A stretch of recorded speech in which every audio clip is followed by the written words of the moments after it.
you're all going to be excited while the games are going on, but I will ask you, as tables break down, do not come onto the main floor, because if it's all down to this table, everybody can see it from where they are. But if people come out on the floor, there is no view left. So I'm asking you to stay in your seats and support from where you are. Turn off your phones, even though my own might ring now in a minute. Wouldn't be the first time that happened to me. But I just want to say a big welcome. I'll be talking to you afterwards about sponsors and stuff like that. Right now, I think it's time to get ahead with the action. And first of all, I want to bring in some lads who've worked tirelessly here. Some of them 2 weekends in a row, but most of them they're here since Thursday morning, and we don't have enough referees this year. So they've been doing double the work, and they're just a credit to their profession. And I would like to introduce them to you. Refereeing on table 5, Martin Kelly from Nina and Morris Walsh from Cork.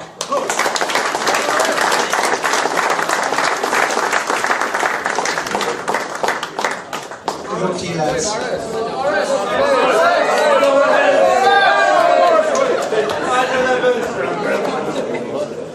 On table 4, markers from the New Institute Club, Billy Kelly, and the referee on table 4, Mr. Campbell Faulkner.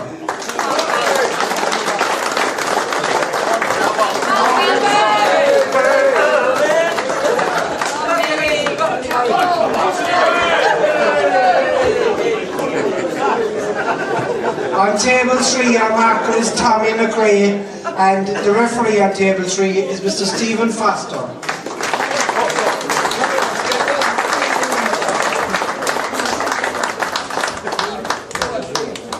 On table 2, no lack of experience here, Shane Mason is marking the board and Neil Shanahan is refereeing.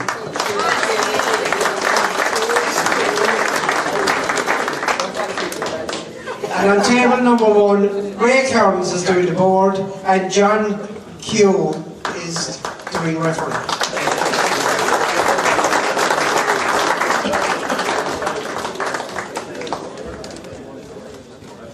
And now to the teams that are going to bring in a pair at a time. On table 5 for Blackstaff is none other than CJ Anderson and his opponent, Y'all's Adam Pullman.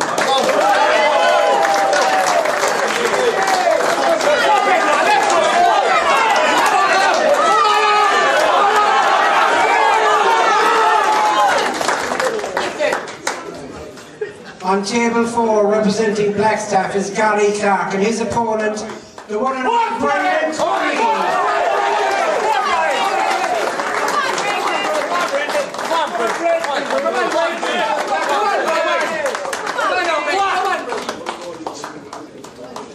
On table 3 for Blackstaff is Sean Gray, and his opponent from Youghal, Adam Fitzgerald.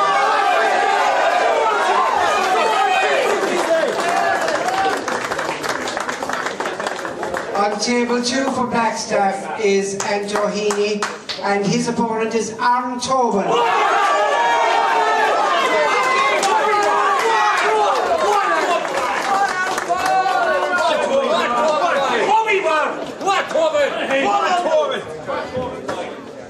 And our final matchup, lads, on table 1, representing the Blackstaff Club is Ramey McAllister, and representing Youghal, Ross Bowman.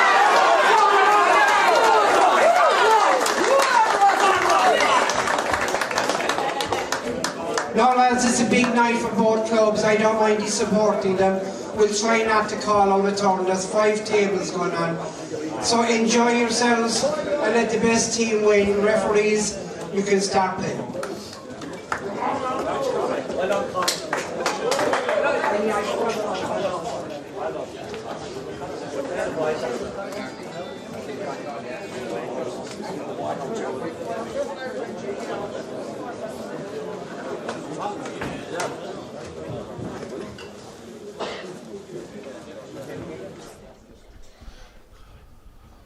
Good evening. You're very welcome along to the Glen Eagle Hotel here in Killarney for the All-Ireland Club Championship Final. It's going to be Youghal CYMS from East Cork against the Belfast team Blackstaff. And Blackstaff Hail Out of the Falls Road. Our feature table will feature Ross Bullman from the All CYMS Club and Ramy McAllister from the Blackstaff Club, and that's what this weekend is all about. And the man alongside me had his hands on that trophy just a couple of years ago. Stephen Bateman from the Kilkenny Shed team is with me in the commentary. I remember that night.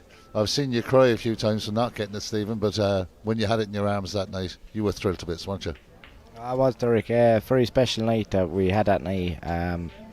To win alongside my father was extra special as well. So, but I've been lucky enough to walk out in this final 3 times. One final I got absolutely hammered against the Crucible. Another final lost on a respot black.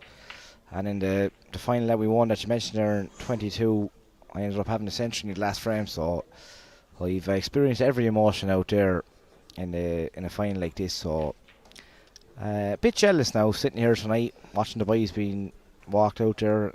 An atmosphere that's unbelievable. Big crowd from both clubs. So it should be an interesting final, and just look forward to watching and delighted to be here alongside you in the co-commentary. Yeah, it's going to be a great night snooker. This is what it's been all about.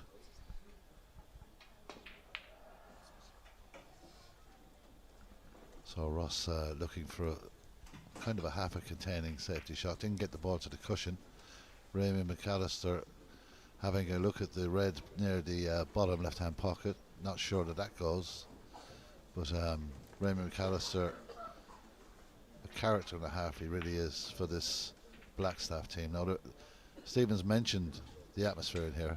There's a bit of support for both clubs, and we're going to hear plenty screaming and roaring, I would imagine, in between shots. So let's hope it's in between shots anyway. So just before we get going, just to mention a few people that are joining us tonight. David Griffin wants to know what the story is, bro. I can tell you the story is the game is on and Ross Bullman's at the table. A yawl man there. Good luck, Blackstaff, Snooker and Pool Club. And that comes from Gerard McKeown. Stephen Richardson, good luck to all. Declan O'Neill, Patrick Strong and 18 other people are watching with you. Oh, you're delighted. We're delighted that you're with us tonight. I hope you enjoy this final. Paula Fry, good luck to everyone. Sabrina Kineen is watching with Keith Flynn, Emma Jackman, Brad Woosley, Chris Troy, Dion Burns is watching it from Cork. Gareth Mosley McBride is watching it. Zara Kelly is with us. Big shout out for Paddy Power. Jay Chopper, the chairman of Snooker Brothers Ireland, has joined us this evening. Lee of the Jacksons is watching. Stephen Ryan here with us too. Stephen Ryan Ferguson is watching. Con McAdon is watching. Laura Penny, Kevin Hughes, Andy Bain, Joe Bloggs is watching. So everybody's here with us tonight, Stephen. William Flanagan from Youghal, Shane O'Flynn is watching. Mark Boyd, Marty Heaney, Robbie Walker, Dean Callanan from Cork, Declan O'Callaghan, Jack Woods, Niamh Bateman's with us this evening. No relation, Derek. No I don't think so anyway. Stephen Richardson, Dodgy Dell is watching. Daniel Cronin, Barry McBride, Ricky Eagleson, Mary Jordan, Ryan Cooper, Declan Nedham, Paul Logan, Damien Boyle. Dodgy Dell says Big CJ Anderson, best looking player in that team, in that arena. Might be a few. I don't know about that one, I'm Derek. not too sure about that. The jury's out on that one. Owen Coyne is there from Youghal. Come on, Youghal CYMS. Best of luck, boys, from Con McAdon. O'Shaughnessy Dillon is watching. Jonathan Regan, Ian Robertson, Damien Boyle. The names keep flying in. We are delighted you're here with us in Killarney tonight for this All-Ireland Club Championship final. Okay, everyone's welcome, and the huge crowds that are in here.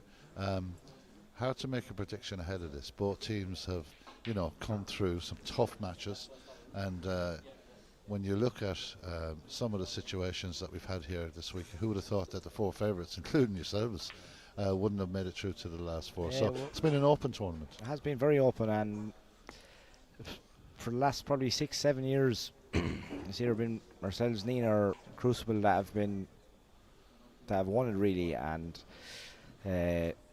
we lost two finals to both Nina and the Crucible. We bet Crucible in our semi-final.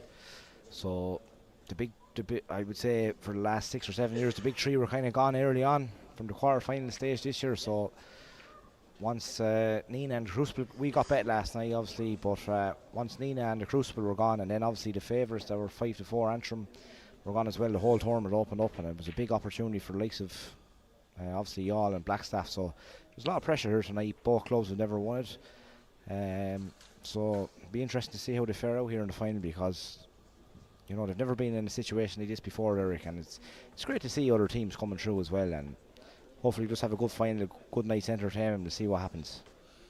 The referee this evening is from Wexford, John Keogh. Very good referee, and has the honour of refereeing table 1 in this final.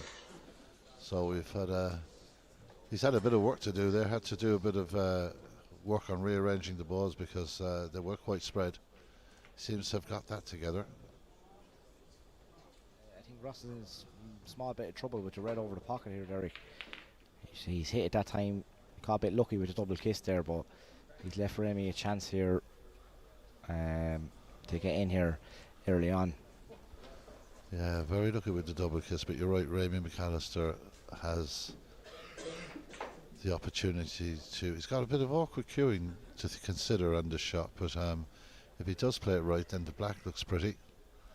Ramy McAllister for the captain of the Blackstaff team, trying to get the first points on the board, and he does, stops it dead, and he's got a nice angle on the black. Yeah, lovely shot there from Remy. Nice little settler for him early on, because obviously a lot of pressure here tonight, but this is a big shot here for the black now. If he can pot this and get on already, it's a good opportunity here for him to score a couple of points and get in front early on and put the pressure on Ross. As I'll probably say in this match, Remy's probably second favourite here at the moment, starting off, because Ross is very sharp and he's practicing a lot, so he's one of the best players in the country at the moment, Ross. So Remy needs to probably start quick here and put Ross under a bit of pressure, and just that's what he needs to do here from the start, because if Remy doesn't start well here, I think Ross could probably take control of this match and probably dominate. But if Remy can start well and put Ross under a bit of pressure, you know, he can give him a good game, because Remy's a great player as well. So there's no doubt about it. The standard is high. Just to let you know, there are 5 tables in play. This is table 1. On table 2, Anto Heaney plays Aaron Tobin, the captain of the Yall side. On table 3 is Seamus Gray against Adam Fitzgerald. Tommy Clark plays Brendan Cooney on 4, and on 5 it is Adam Bullman versus CJ Anderson. Now what we're going to try to do is we're going to try and keep you in touch with what's happening on the other 4 tables to give you the overall match view. And if this table does finish early, we're going to try and get our cameras down on the floor nearer to the other tables to try and give you as much as we can out this final. Very difficult in a 5-table event, but we'll do the best we can. You're with Full-Time Productions here at the All-Ireland Club Championship final. Blackstaff versus Yall. Ramy McAllister at the table.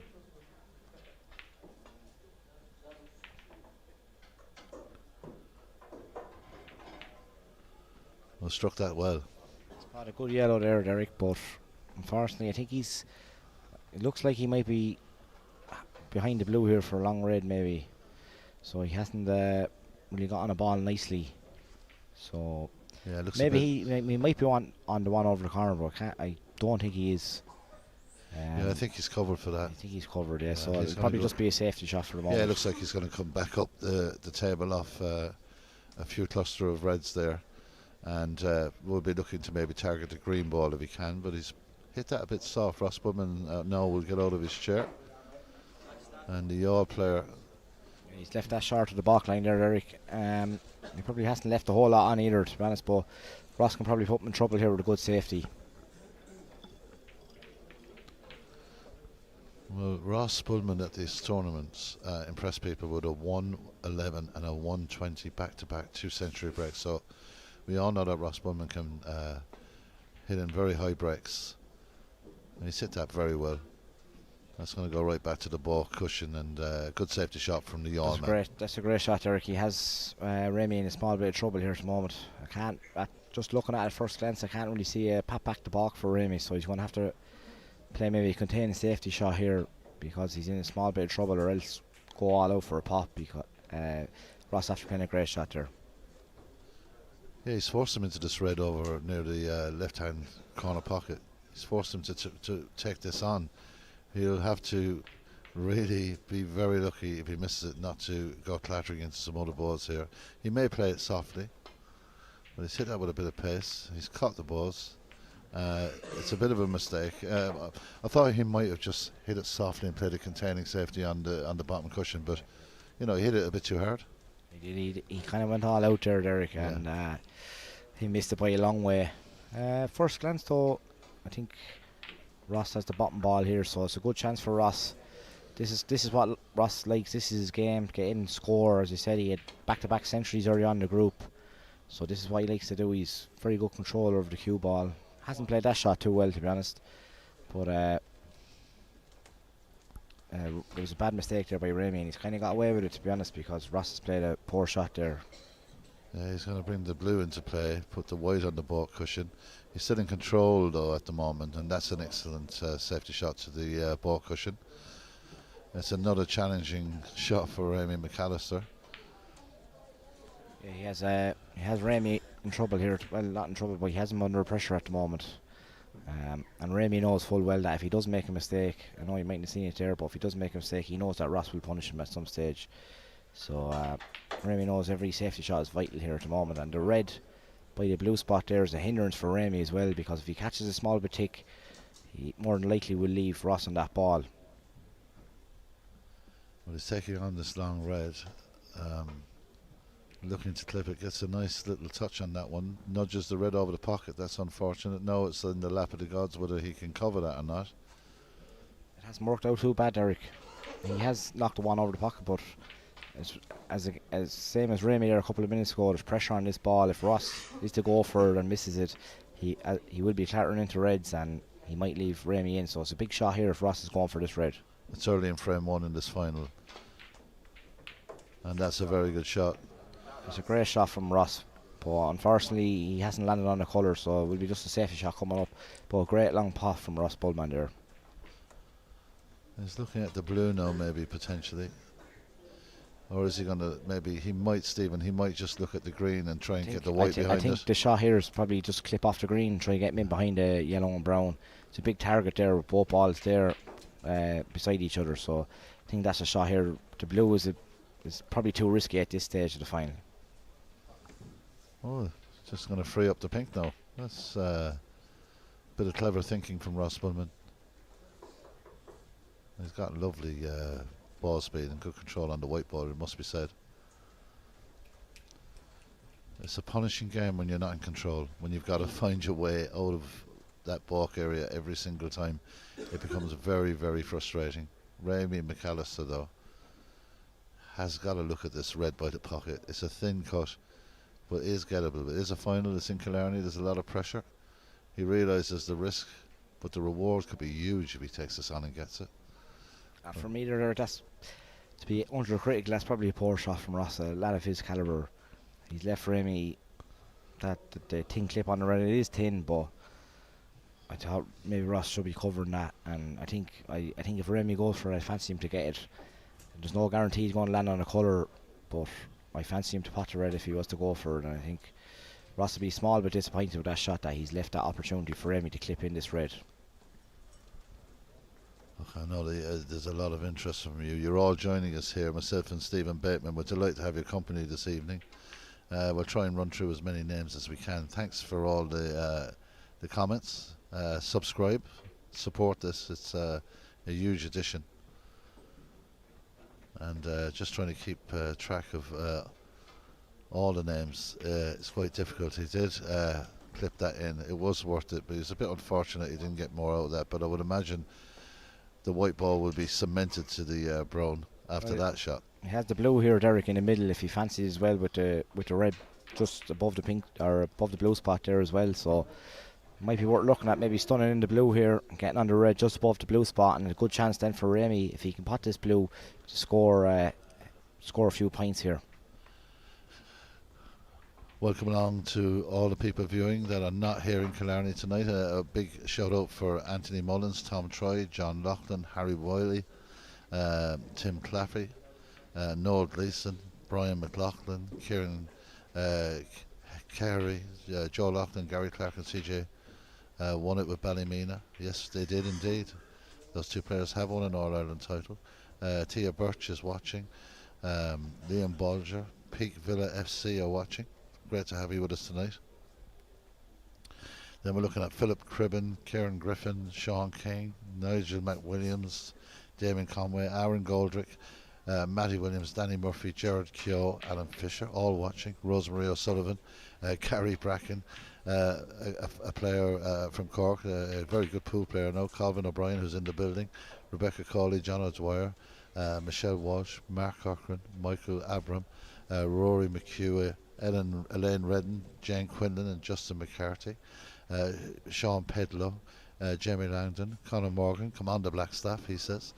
You can send on your best wishes to the team too, you know. Ryan Cooper King is from Jamie Langdon. Mark Walsh is watching from the New Institute Club. Ryan Cooper, Steve Scully, Jackie Byrne Currid is watching.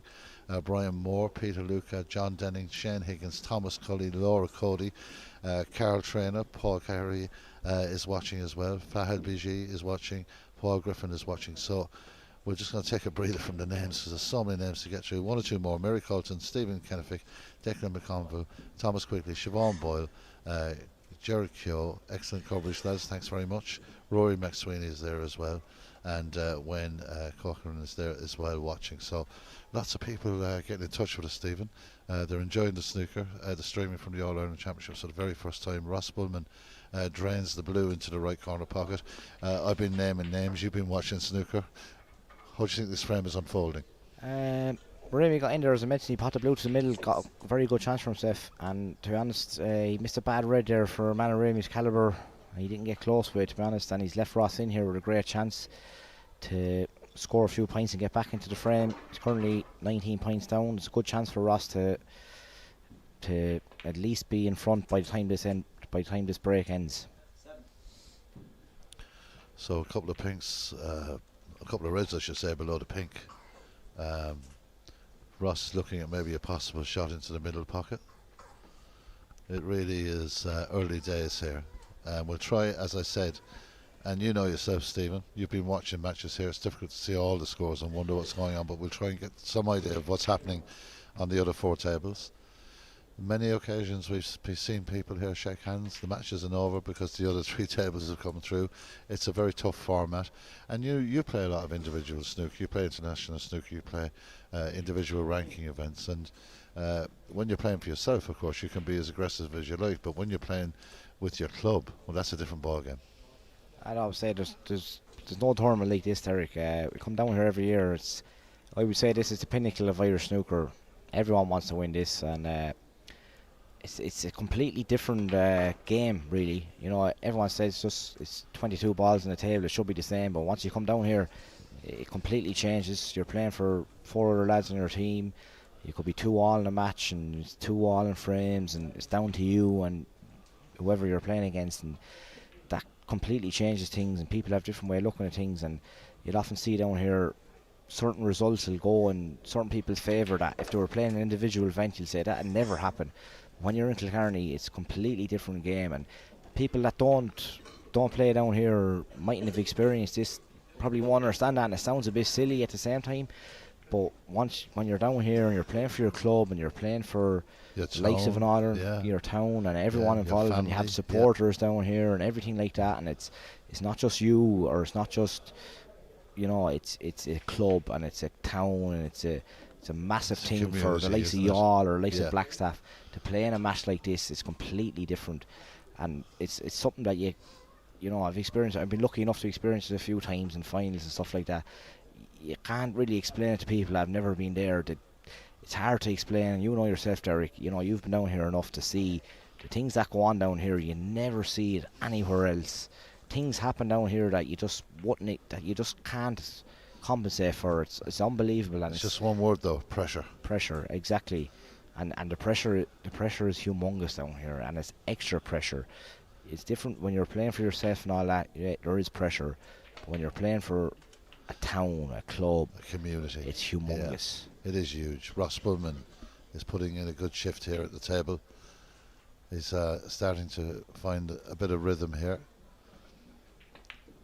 and that's another 6 points. Good chance here. He's 2 reds out in the open here, Derek. He's 10 points in front at the moment. So I probably expect Ross to take another 2 reds, 2 pinks here, which will leave him 24 points in front.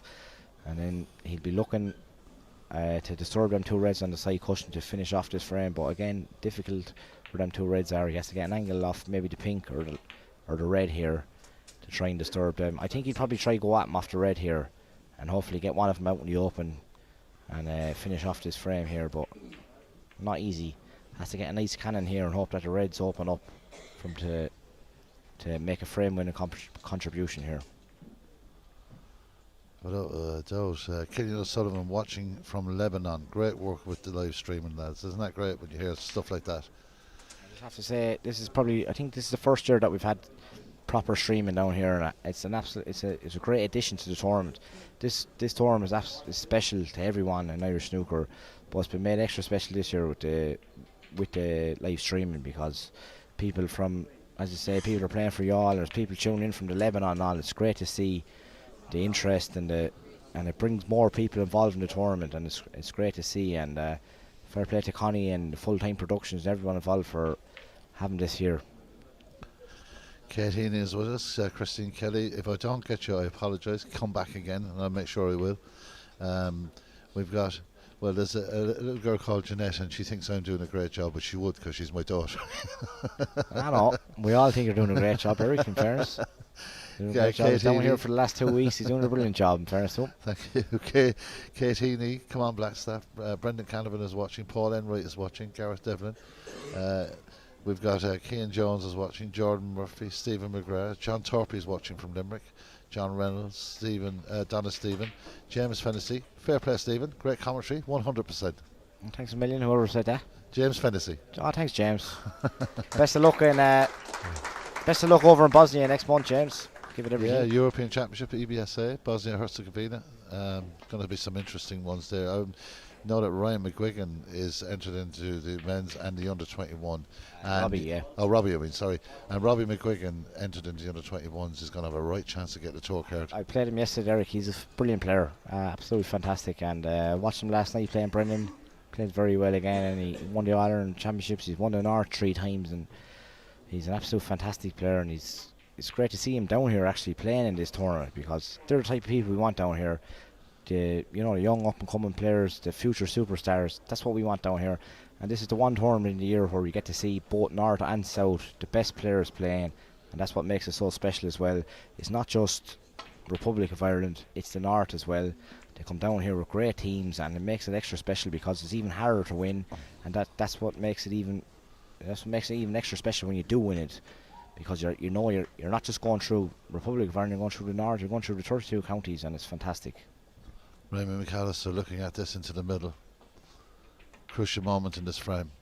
Crucial pot from the man from Blackstaff. Great shot from Remy. A brilliant shot, and he's a good chance here now.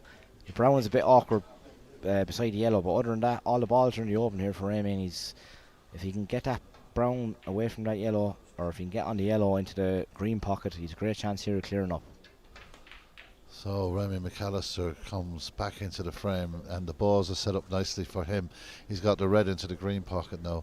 As Stephen says, if he can free that up, he's got the yellow into that pocket as well. There's plenty of balls on the table, just 17 points in it, 35 available. Ross Bowman has to sit now, and there's a lonely place when you can't do anything about it. Remy McAllister looking at this red, he's got to keep his concentration.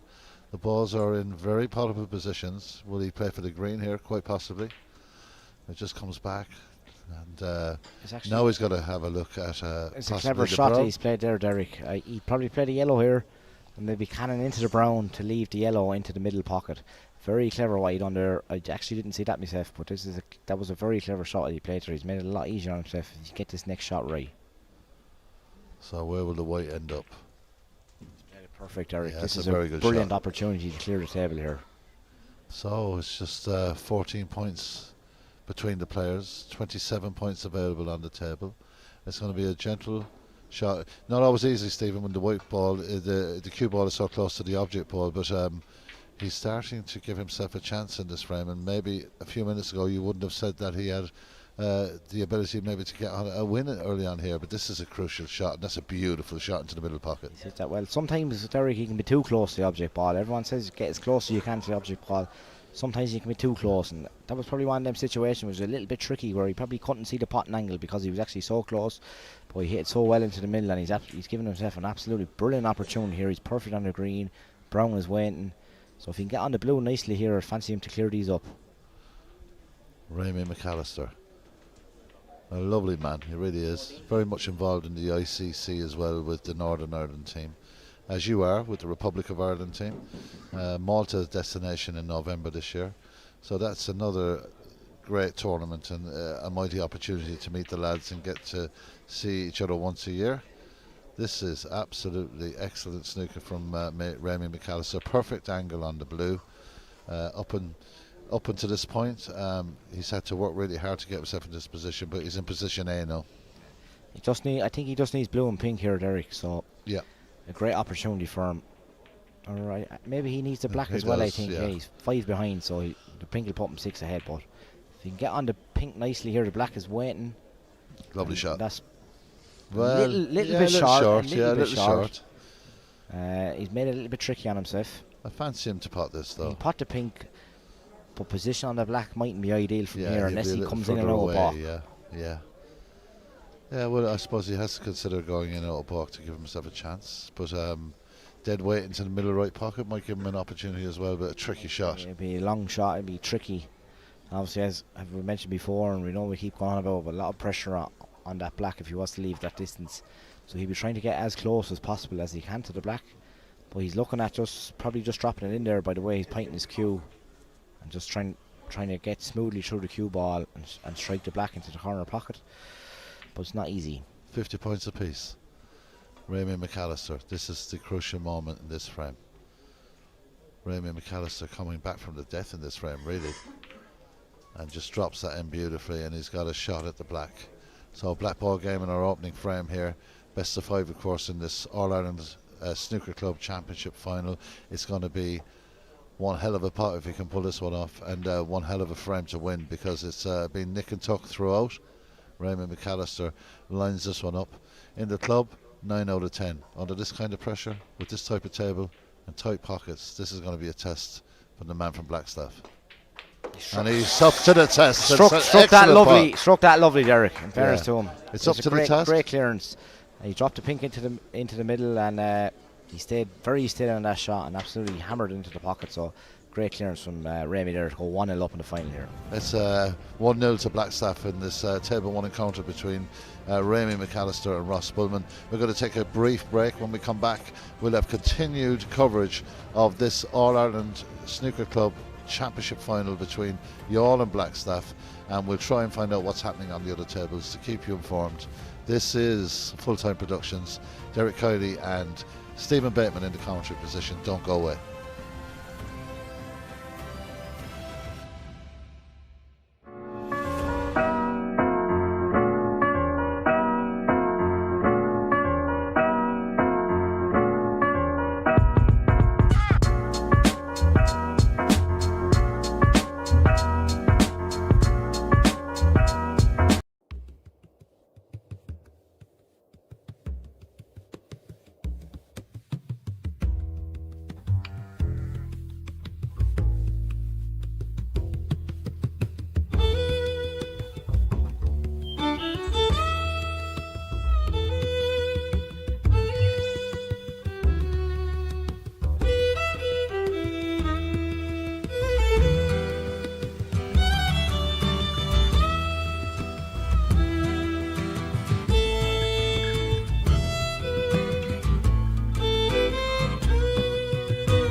And we're back. Just to let you know that Blackstaff won up with Anton Heaney's table. He had a 73 break, so he leads by 1 frame to 0. Raymie McAllister leading here by 1 frame to 0. we'll get the information on the other tables as quickly as we can. It's not as easy as you think. So, ball's broken by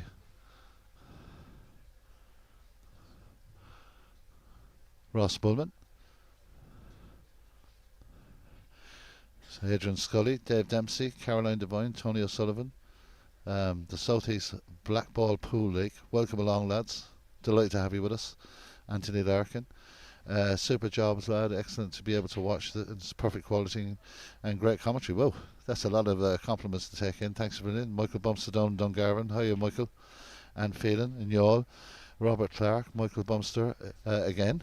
Pat Fitzgerald, Neve O'Hara, Mark Campbell is watching, David Griffin is watching, Michael Bumster, fantastic covers. Thanks, Michael. Your enthusiasm never ever ceases. Aidan Coleman. We've got Aaron Milligan, Kate Irwin. Eileen Duneg is watching. I pronounced that correctly. I'm sorry if I didn't. Stephen Rich, and we're going to try and find out how CJ Anderson is doing, Stephen, as quickly as we can, I promise you. I think, Derek, just to cut you off there, sorry, just out there, I'm trying to find out what scores were. Every game is 0-0, apart from Aaron Tobin is 1-0 down on his table. So from what I've heard. Yes, Aaron Tobin 1 down, a 73 break from Anto Heaney, and it's still level on the other tables, and 1-0 to still 0-0 on the other 3 tables. Yes, at the moment. so early days. So to answer your question, CJ Anderson at the moment level with Adam Bullman, so there hasn't been a result in the opening frame yet. So at the moment, 2 frames in the favour of Blackstaff. Anto Healy against Aaron Tobin and Raymond McAllister on this table against Ross Bullman as the ball drops into the pocket. So foul 4. Don't know how much damage that will have caused, but there will be ball in hand. And ball in hand here, Derek, and I know I grew up with Ross for years. This is the type of shot that he'll love. He'll top this in and come up for the blue. This is his signature shot here. He might even track the black here, but he's deadly at these type of shots. Although I've said that, he has missed that one. Commentator's curse. Yeah, my fault. Sorry, Ross. He's left Remy with a half a chance here. Probably he's looking at the red above the black, but I'd say he'll try and snip this red into the right hand middle here. Hope to avoid the ball colours and possibly land on the blue. Big welcome for Paul Doherty, Connie Healy, Eddie Murphy, Michael Mulcahy, Bernie Colgan, Mark Cunningham, Jason O'Sullivan, Vincent Meany, Colin Henderson, Kieran Walsh, Damien Shore, Owen McLaughlin, Max Boris, and Barnett Jumper is watching. Great name. Bradzo, Stephen Bradley. Brilliant stuff, Remy. Come on, Blackstaff, is the words from Bradzo. William Chester, Neve Butler, Marty Heaney. I'm sure you'll be delighted to hear that Anto had a 73 break. Philip Milan, Patrick O'Donoghue, of course, the boss, as we all call him. He's watching. We'll see him a little later on at the presentation, I hope. Peter Luca, Richard Furlong, Daniel Kelly, Millie Hickey, Richie Comiskey, Aoife Smithy, Endo Hagan, Stephen Taylor, New Institute Snooker Club are watching. Welcome to everyone from Nina, Fergal Keenan, John Lawler, Ramy Hanna, and just could you say hello to Ben and Elise? They are sitting at home watching with their dad Ian. Delighted to have you along, lads. Damien Conway, Keith O'Sullivan, Matthew Loughran, Martin Crossan, Neil Flanagan, John Hayes watching from New York, all the way in the Big Apple. So welcome, John. Delighted to have you with us here tonight. Rebecca Targett is watching. Daniel, I should say, not Daniela. Daniel Macmillan is watching as well. So I just want to give one shout out there, Derek. And after getting a text message there, I want to give a shout out to Rodney Goggins and all the Lee Mellows crew who are actually in Killarney down the Speakeasy at the moment. Got a text off Rodney there. They're unlucky against Blackstaff here in the quarter final. He's one of the biggest legends to ever come out of Irish snooker. So I just want to give all them lads, lovely fellas, a lovely team, a big shout out as well. So I hope they're enjoying their pints down the Speakeasy. I'm sure they are. I'm sure they are. There's one thing you always get in Killarney, and that's good hospitality, that's for sure. Great town. Unbelievable town. We all love coming down here every year, and there's brilliant places to go, and it's unbelievable. And the snooker makes it extra special as well, Eric. Of course it does. There's always some event going on. Snooker is to our hearts the big weekend of the year. That's unlucky. Maybe could have done a little better with that, but it's a chance for Ross Bullman now. Being a bit critical there, to be critical there, Derek, probably Remy won't be happy with that. He probably, get a double kiss there and leave Ross with an easier red to start off with. He won't be happy with that shot. Oh, just getting news from one of the other tables. Brendan Cooney is 1-up against Tommy Clark, so that's rolling back the clock. Gary Clark, I should say, sorry. I don't know where I got Tommy from. Gary Clark is 1 down to Brendan Cooney. So you're CYMS getting a frame on the board there. Ross Bowman trying his best to get a second frame. Not happy with that. Probably a poor shot from Ross, to be honest. Again, kissing the black there. He probably hasn't got settled in this match, Derek. To be honest with you, a lot of pressure on Ross here. He's a marksman for y'all CYMS, and great player, unbelievable player. But again, a lot of pressure on the shoulders, and as we've mentioned earlier, in a final like this, it's not just being a great. It's very tough on the likes of Ross, because he knows he's under a little bit of pressure to win these games. Just like to say, down in Youghal, down in Bertie's bar, welcome to everyone from Youghal that you're watching this final. Well, it's delighted to have you with you, lads. Paul Dempsey and all the crew down below at Bertie Dempsey's bar. Of course, great supporters of Ross Bullman. So nice to have you with us, lads. I know that you'll be watching this and crossing the fingers and saying a few prayers for Youghal CYMS. So John Fry is watching, Vincent O'Brien, Gary Gaza Sanderson is watching, Aaron Holland, Nicky Ahern, Lee Walsh and Emma Skiddy. As Ross Bullman stretches but gets a nice pot on that one, and he's got the pace of the ball to hold for the screen. Just about, or has he? Very He tight. has the green there, Eric. Yeah. He probably looked to pot the green into the green pocket and come off the side rail and disturb a few reds there, because they're all kind of covering each other. With the black on the side rail, he'll be hoping that the pink comes into play as well. But a big shot coming up here for Ross. If you can get a few reds into play, and the pink into play, it's a good opportunity for him. But a big shot here. He's decided not to go into the pack here. He's come down, and he hasn't landed great on this red. He might be able to pot the red, but getting position on the next colour, he's probably hoping to stun across for the black, but not an easy shot. So looking across,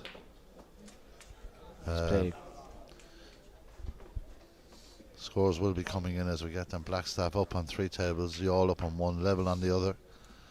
At the moment, early days, best of 5, long way to go. We've been here last year at the All-Ireland final. It took 3.5 hours and it finished at 4:30 a.m. I'll never forget it. So I know Youghal are 1 up on 1 table. Brendan Cooney getting the points there. Raymond McAllister 1 up, and Tohini with a 73 break getting 1 up on that as well. So let's find out about CJ Anderson. Been asked a few times about that. Just as you mentioned it there, at the half-4 final last year, I was at it myself, Derek. Obviously, being down here watching it, but I can remember playing Neen in a final in 2019, and I was 2-all with Mark Walsh in the last frame, and I went up to the bar to get a bottle of Lucozade because I was half on asleep in the chair, and I couldn't believe it when they told me that the bar was closed. It was 2:30 in the morning, breaking off in the last frame. So this day is special, these Saturdays, and at the same time, if I had say that to anyone, I was probably feeling a little bit sorry for myself, saying, oh my God, I'm playing a 2:30 in the morning in an All-Ireland final, last frame decider, everything on it. But at the same time, if you said to all the other players that came down here over the weekend, they would have gladly taken my position at the same time. I noticed you came back for the bar with 1 point of Guinness. I did. Yeah? Yeah, look, you have to get the Guinness into you. Yeah, I mean, 2 would have been better, wouldn't it? Next time you go to the bar, you better bring me one back. I didn't actually go to the bar. Tanya Burke, Brendan's girlfriend bought me that, so sorry about that, Eric. Fair enough. I'll let you off. CJ Anderson needs a snooker in his frame. It's still 0-0, no score in that. Still the first opening frame. He needs a snooker at the moment on his match. So we're trying to bring you as much information as we can. Lots of people are joining us tonight. We're delighted to have you with us. We really are. So good chance here now for Amy. Ross is overcut that black. Another good chance for Amy here, who's 13 points behind at the moment. But he'll be looking to probably pot this red in the middle, get on the yellow or brown, and come down the table and hopefully get the black on the spot as soon as possible and make a good scoring opportunity for himself. Yeah, he finished the last frame really well. Beautiful black ball win. And he's got the yellow ball now to get himself down the table, get in amongst closer to those reds. 1 or 2 loose reds. A definite red target might be the red at the bottom of the pack. Oh, he's going to look at possibly at the green. I think the yellow is the ball though.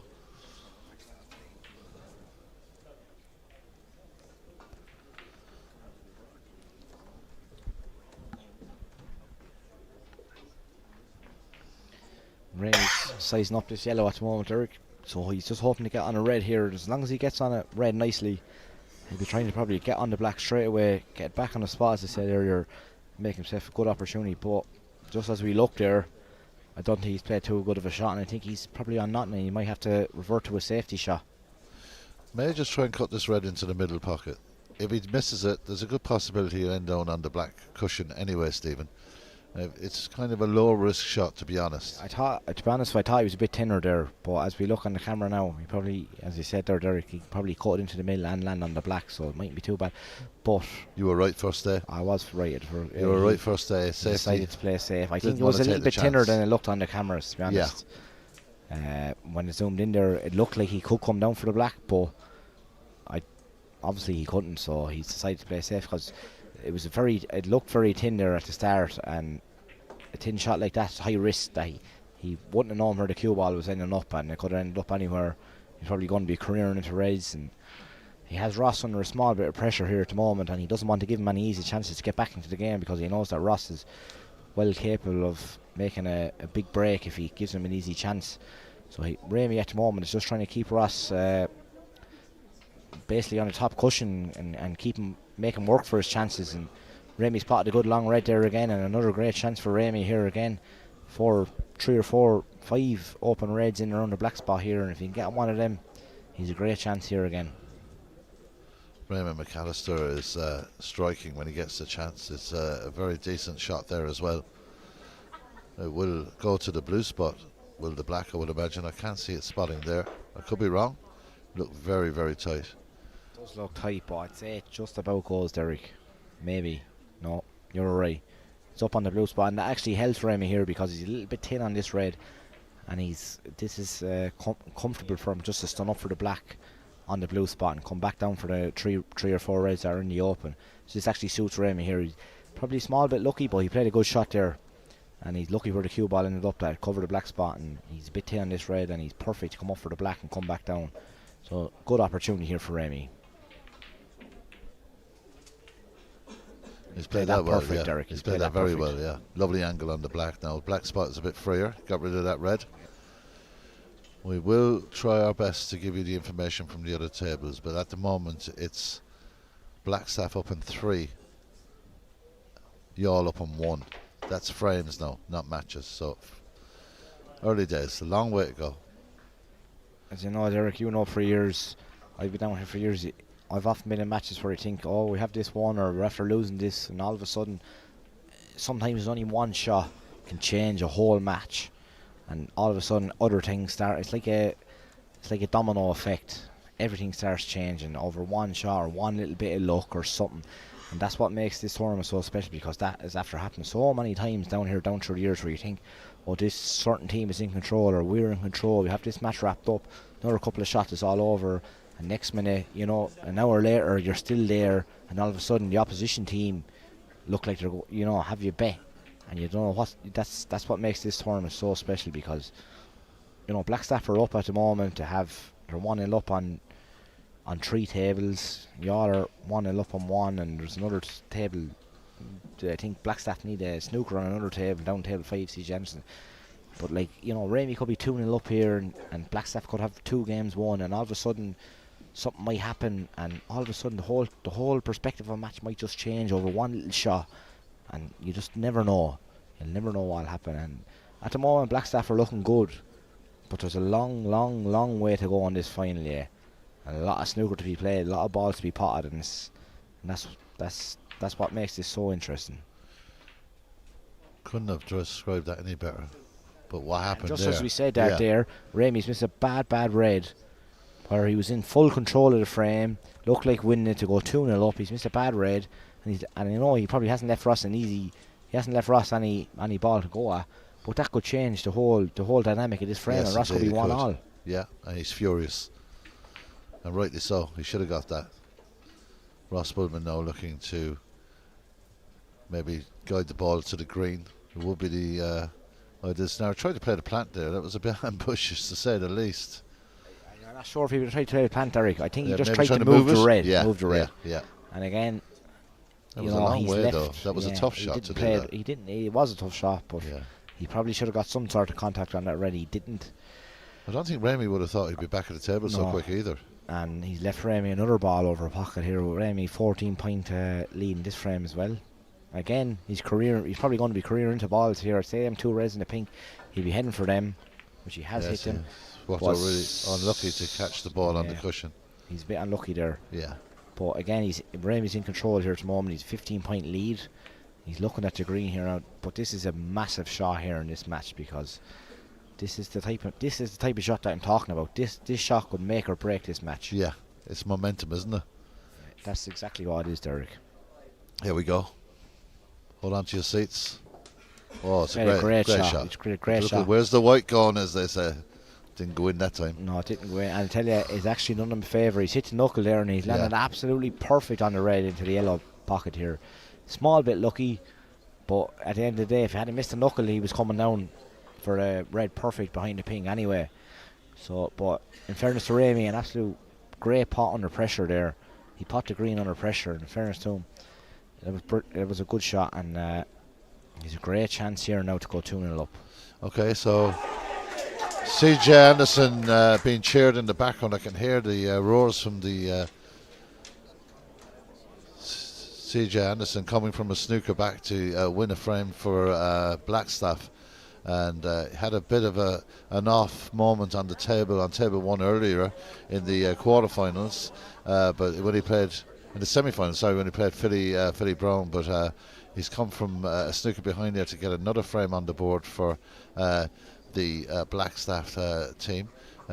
Ramey McAllister now in a prime position here, maybe to make it a 2-frame lead. So just as we watch this, you welcome along Brendan Walsh, Aidan Mull, Mulqueen, David Dibberley, John Lynch, Ronan Hawkeye McMahon, Robert Clark. Anyone got the scores from the other games? We're giving you those as just best as you as say we that can. there, Derek, I'm after being informed there by the tournament director Connie O'Sullivan that Blackstaff are 1-0 up and 40 up on table 3, which involves Adam Fitzgerald. So Blackstaff are 40 up and 1-0 up on table 3 at the moment as we speak. Brilliant stuff. Thanks, Stephen. Against Sean Gray. Adam Fitzgerald, Sean Gray. Sean Gray is 40 up and he's 1-0 up in that match. Okay. Still a long way to go. A bit of nerves rattling around the East Cork town of Youghal at the moment. Things going the way of Blackstaff. Brendan McHugh is watching. Hello, Brendan. Amanda Hennessy is with us. Jason Leahy, Josh Whelan, Chris Ferguson, Matthew Price and Josh O'Connor, all watching the snooker this evening. You're all very welcome. Ramey McAllister with an important pink to pot here. Aaron O'Sullivan is watching with us. Lynette Harmon. Blackstaff up in 4 now, down in 1. And sorry now, Derek, but a frame ball here for Ramey again to go 2-0 up against Ross on table 1 here. Small bit of a turn-up for the Bucks. Ramey, a great player, but probably would have before this match, I would have fancied Ross to win this one. But we're looking at Ramey here. He's 37 points up on this frame on the break of 23. He's played very well in this match, and he's looking at a red here to go 2-0 up in this match as also. Real boost to the man from Blackstaff, Ramey McAllister. Played very well in the semi-final as well, and has just hit a fantastic shot there to disturb brilliant the red. Shot, brilliant shot. That's a winner shot there, Derek. It's a shot. If that was in the Crucible, he'd bring the house down, wouldn't he? He would have, but he didn't even need to bring that red out. All he needed was a red in the colour. He took the risk, and what he's doing there is he's just making sure that if he had a pot at the pink, he would have been 44 points up, and it would have been a simple thing to do. But he decided to take the red out, and he's hoping just to finish off the frame completely. That he doesn't want Ross coming back to the table here to go 2-0 up. If he pots this red, he'll be 2-0 up and well in command. in this match. And All right. this will be a real kick in the stone for y'all in a way, because Ross is their. That's one way of putting it. No, but I know I don't want to sound, but Ross is their main man, and Yeah. Look, you got know. 5 players on the team, but no such thing as a main man in Killarney. I can tell you that I much. know that, but Ross is their. Yeah. No, Ross is their. He's the number 1 player. There's He's no the doubt number about one that. player, and I'm not trying to. But for Remy, y'all would have probably been banking on Ross to definitely win his game. Yeah. And if Ross was to get back, it changes the whole dynamic of this match.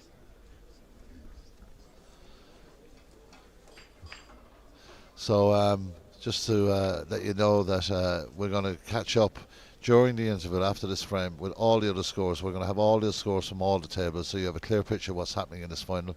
Raymond McAllister on the way to another frame victory. He's won the opening frame. He's done well in this frame too. 2-0 now to Remy McAllister. So Raymond McAllister leads by 2 frames to 0. We're going to take a short break. We're going to go around the venue and see what's happening on the other tables. It's 2-0 to Blackstaff against Youghal here in this final at the Glen Eagle Hotel. Join us back here on Full Time Productions after this short break.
Okay, we're back and we're ready for frame number 3. It's not good news for you all. We've come back from the break. Adam Bullman trails CJ Anderson by a frame. Brendan Cooney's 1 up. That is the one bright light at the moment for the Youghal team. Sean Gray 2 up on Adam Fitzgerald. Anto Heaney 2 up on Aaron Tobin. And Raymond McAllister 2 up on Ross Bullman. So at the moment, it really is all Blackstaff. Except for one table, Brendan Cooney 1 up on his table. He's playing against Gary Clark. But apart from that, the other 4 tables very much in the favour of the Belfast club. Yeah, you're all in trouble here at the moment, Eric. I see they're down on 4 tables. I think 2 in 3 of them and 1 in another one. So you're a little bit of trouble. But a long way to go yet. Things can change. And first, Brendan Cooney. He's rolling back the years here this week. He's played some brilliant matches. And he's a credit to y'all. He keeps y'all going every year. And I would say probably the reason that y'all are in this position is down to that man, what he's done for that club, and he's brought all these young lads through. I grew up with Aaron, Adam, Ross, and probably Adam Bullman as well. I grew up with the 4 of them, and they're all in around the same age as me, in their 20s. So Brendan is the one lad that's the older stock, as we say, and he's the reason that they're probably here. Okay, let's have a look at a few more people that are joining us online. Louise Owens, Gavin O'Brien, Robert Murphy, Keelan Gormley, Kyle Burke, Nathan O'Brien, Josh Galway, Christopher Gillen is watching, Blake Monaghan, Aaron Moyles is watching, Daniel Hurley is watching, Conor O'Dwyer, Ronan Deegan, Freddie O'Duffy, Callum McKeever, Shooter Gertie McAvan is watching, Glenn Redden is watching, Anthony Kelly is watching, Liam O'Neill, Scott O'Brien, Conor Morgan, go on Ramos says Conor, James Anderson, Ciara McMahon, Stephen Fry Ferguson watching with my daughter Bonnie. Come on Blackstaff is the words from Stephen Ryan Ferguson, John O'Grady, John Torpy in Limerick, George Vance, Chris Redmond, David Barrett, Leo Moffat, Zach Downing, Pa O'Brien, Martin Heaney, great shooting Raymondo is the words there. Dawn Robertson, Medell Lovett, Colin O'Brien is enjoying the live link. The atmosphere is good, lads. Stephen Bateman is doing okay. The commentary is also by Derek. What would he expect from Colin O'Brien? Only that he's a gas man. Colin Duffy, Ocean He's actually standing beside us at the moment. He is. Kevin Walsh, Joe Crotty is watching. Woggy, Donald, Daniel McCall and Sean McAteer at the moment. So thanks a million to everyone that is getting in touch. I think that you all need to do something at this stage. They need to. I know there's a bit to go, but they need to turn the tide, and it happens here. The tide can turn in a heartbeat, but this is something that has got to the stage now where y'all and Ross on this particular table has to make something happen. Any more slip-ups, and Raymond McAllister must be buzzing with confidence at the moment. Ramey, I tell you, Ramey's played very well here, Derek, in fairness to him. He hasn't made any mistakes whatsoever, really. He's put Ross under a lot of pressure here, and even there, as you were talking there, he's actually snookered Ramey on a red over the pocket, and Ramey came off the cushion. He probably wobbled 5 or 6 times. He's missed that one, but I thought I saw the red move, to be honest. Don't think so now. I thought he grazed the red. I could be wrong. I don't think so, but I thought he grazed the red. I thought I saw the red move there. I really did. I'm not sure. It was very tight, but with my eagle eyes, I spotted that. He did actually move it. Yeah. Points happen to be put up and Ross to score at the moment, anyway. So maybe you're right, Derek. He did. He just barely grazed it. Not at all. He barely grazed it. It was, you had to see it. Ross Bullman. Well, he's a long way off with that now. That's not like Ross, because normally he puts those into the lampshades. 9 times out of 10 usually. He hasn't got going this final at all. And as you were talking there and giving people shout outs, Ross had Ramey snookered there over a red kind of over a pocket, and Ramey came off the side cushion to red, probably wobbled 5 or 6 times. It looked like he was going to stay over the pocket for Ross and give him an easy chance, and the red ended up going in. And it's them small things that make a difference, but Ramey has kind of thrown his arm at that one, Derek, and he's missed a bad ball there, and it was a good chance to extend on his lead that he has here at the moment. And this is a good chance for Ross now to get himself into this game and get himself going. Yeah, he'll try to run this along the rail. Or maybe he's decided to turn it down. He's a bit straight on the red, on the rail. He can't get out for a colour. He's gone for the cut into the corner. It's a great shot. Great shot. Pot. And he's got the brown. Where's the brown going? He's got a lovely kiss on the brown there, Derek. Beautiful I love kiss. getting the chance to say that. You know that. Beautiful kiss. He's perfect, and a red waiting then right beside where his hand is at the moment. And usually Ross will score a good few points off a chance like this. So hopefully he can get himself back into this match and get you all going, because at the moment things are looking bleak for you all, but as we say, things can change. The tide turns in Youghal and it turns in Killarney as well, let me tell you that much. It's never over here till it's over. Ross Bullman putting in a nice red, giving himself a perfect angle on the blue, and he's got options here. He can hold for the red at the bottom right hand side just off the cushion there, or he can actually just go careering into the pack if he wants, but there's a lot at stake here. He'll have to play a bit more careful. I don't think he'll he has gone career into the pack there, Derek, and the pink has gone in. But I was just going to say, before that shot was played, I didn't think he'd do that, because the pink was a bit away from the pack of reds, and usually if you're going in off the blue, you'd, as a snooker player's perspective, you'd like to see the pink kind of very close to the red, so when you hit the pink, that they'll just career into the reds. The pink was a bit away there, And although people say he was a bit unlucky, which he was, but at the same time he took a bit of a chance there, and I thought he might have came down for the red that Ramey is playing now and went into him off the black. But he decided not to do that, and the pink has gone in. He's very unlucky, but another great chance here for Ramey to extend on the lead that he already has and to maybe finish off this game.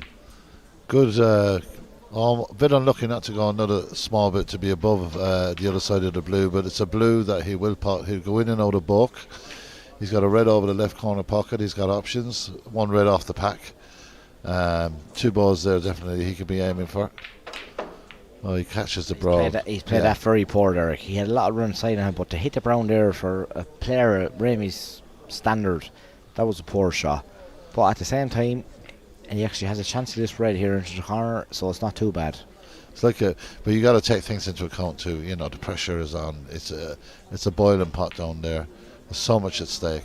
He's got the whole team to worry about as well, and you know, that's just pressure, stretching, and nerves. I think a combination of all 3 things. But he seems to have got away with that one.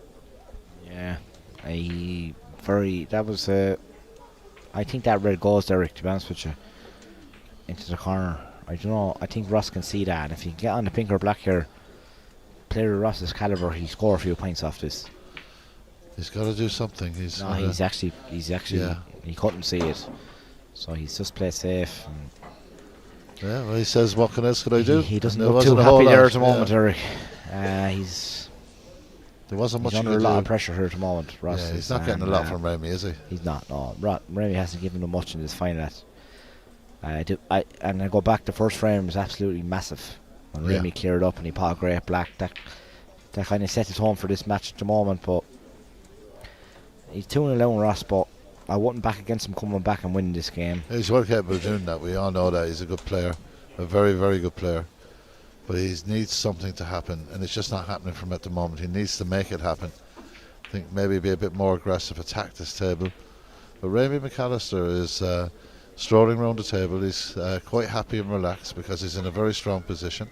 All the tables are still going. We'll try and get you more updates as we go along. The last we heard, it was C.J. Anderson 1 up on Adam Bullman, Brendan Cooney 1 up on Gary Clark, Adam Fitz 2 down to Sean Gray, Antohini 2 up on Aaron Tobin, and as we see here, Ramey McAllister 2 up on Ross Bullman. Another long pot of. We're talking to Eric. Another great ball from Ramey there again. He actually has played an absolute brilliant match here from the first ball to this point. He's been absolutely excellent. He hasn't given Ross much to go at. He's frustrated Ross in a lot of ways. He's kept him quiet because everyone knows that if you let Ross in, and he will score. And Ramey hasn't allowed him to do that so far. He's put him under a lot of pressure with good safeties, and any chance that Ross has left, or any chance that Ramey has left Ross, any chance that Ross has left Ramey, he's taking it. He's taking it, and he's potting all the long balls, and the black in the first frame was, any chance that Ramey has got, he's taking it. He's taking what's there. He's not doing anything flashy, but he's doing the simple things right here. He's playing all the right shots. He's keeping Ross under a lot of pressure, and Ramey's played a brilliant match up to this point.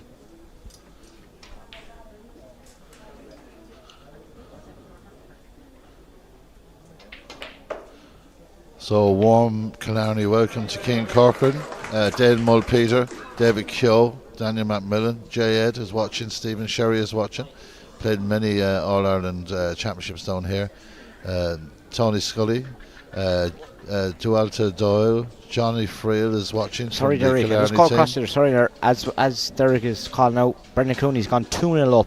Oh, well, that's a good against thing for the All team. Gary Clark on table 4. Yeah, Brendan Cooney 2 up and fighting. We speak there. Ramey's missed a bad red. Chance for Ross to get back into this game. Yeah, Ross is. He's got to do something. He's got to do it now. I would be interested in the dynamic. You might be turning a small bit, Eric. Yeah, I was just going to ask you. You read my mind because I was going to ask you a question here. How much of an impact this could be if Ross wins this frame? You know, it changes the momentum. It gives him a look into what he could do, and if he can win 2 frames, it could be a nervy decider. Especially with Brendan being 2-0 up, Eric. If Ross can claw one back, people start to think Ross will come back there and win that game. Brendan is 2-up. All of a sudden, then it starts getting tight because people start thinking that y'all are going to win maybe possibly 2 games. So it'll start getting tight then, and all the other tables will be looking over saying Ross is on the comeback trail, Brendan is 2-up. If I can just win my game, that'll make y'all 3, whether it's Adam or 2 Adams or Aaron. They'll be looking over and they'll be saying Brendan is going well, Ross is on the comeback trail. You just need one other to come home, and at the moment it still looks like Blackstaff, but things can change, and the likes of Brendan Cooney being 2-0 up, and maybe if Ross can pinch a frame here, the whole game could turn it on its head out of a slap. Momentum switches are everything. You're spot on, Stephen. Tony Scully, Joetta Doyle, Johnny Friel is watching, as we said, Mert Rossiter, Joe Shannon, Richard Donnelly, Gary Davison. You're all welcome along. Diggy Buchanan, Thomas Hickey, Stephen Byrne and Darrell Connolly, all watching. Had Millen, Michael Cosgrave, John Ryder, Carl Black, Elsie Johnson, Paddy McLaughlin, Noreen Keogh, John Coogan, Gary Irwin and Colin Bingham, all watching. Jim Daly is watching too from Youghal, David Cashman and Stephanie Fitzgerald and Ben Kerr, all part of our audience here this evening at the Glen Eagle. Just as you're talking there, sorry now Derek again, but I'm just receiving information off Connie O'Sullivan. CJ Anderson has gone 2-0 up on Adam Bullman on table 5. That's what we want, Stephen. We want those results coming in as they come, so thanks for that.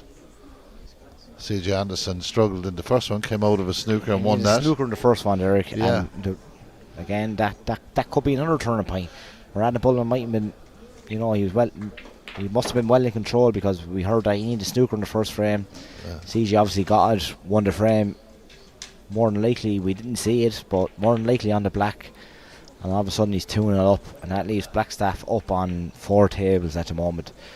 So that could be another turning point this final.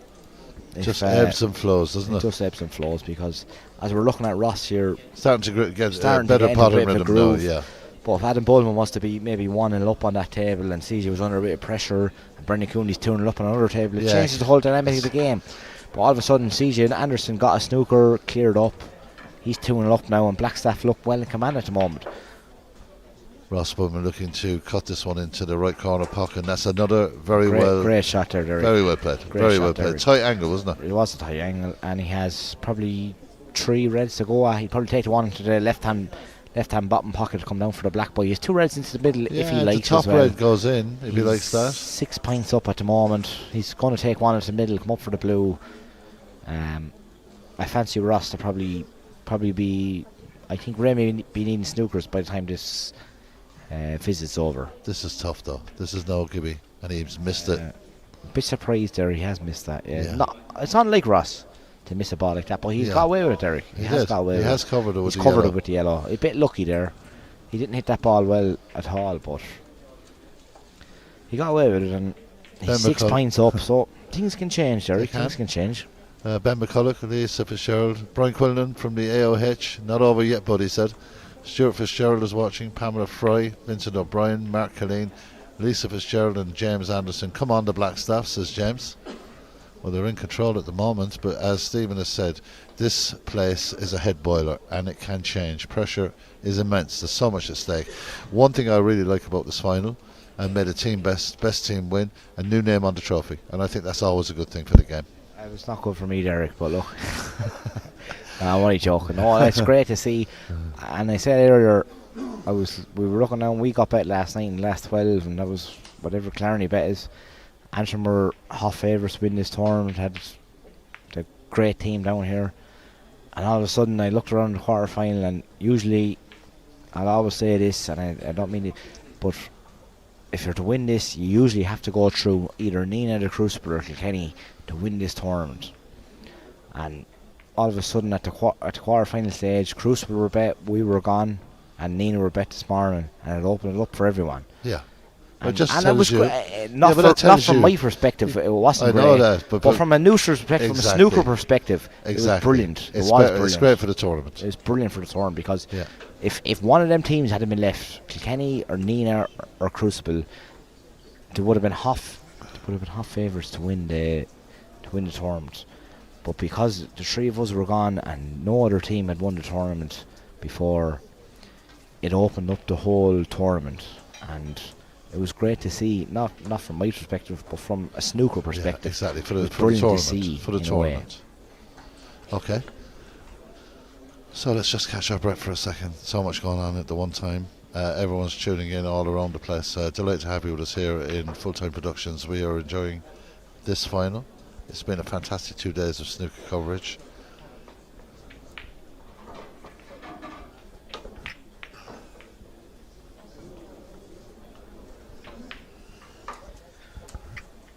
Remy's played a shot onto the back cushion there, Derek, but he's left a good opportunity here. Ross, he can dig down here, pot the red into the middle, and come back for the black.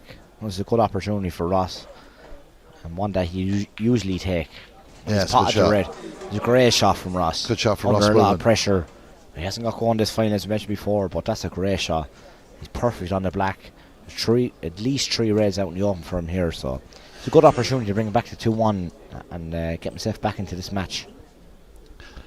Well, every shot's a make shot now for Ross, but he knows that he's 2 down. He can't afford to make any mistakes, or this match will finish. He's played that very well. Good position on the red into the right corner pocket, or the right middle pocket. He's got the blue as an option as well. Starting to pull away a small bit now as Ross Woodman in this frame, and he really needs to do something. They just managed to flick it up. He's looking at the pink here. He's got the green. It's a simple option, and do the simple is the things. ball here, Derek, do the simple things. Don't miss the easy balls. Do the simple things, and then you'll have the pink after this pot on the red. So finishing strongly here, Ross Woodman, looking to get a frame into this match. Referee John Keogh from Wexford spots the ball. He's grown into this match, Eric. He's after playing a decent frame here in fairness to him. He's played a lot of good shots here, and he's getting back into this match. He's putting Remy under small bit of pressure, and he's perfect on the pink here with a 19-point lead at this moment. Pink will give him 24 or 25, so he will need the tricky red a lot that's on the rail there, but I fancy Ross to get on it, maybe into the far left middle there, off the blue, and good opportunity for Ross.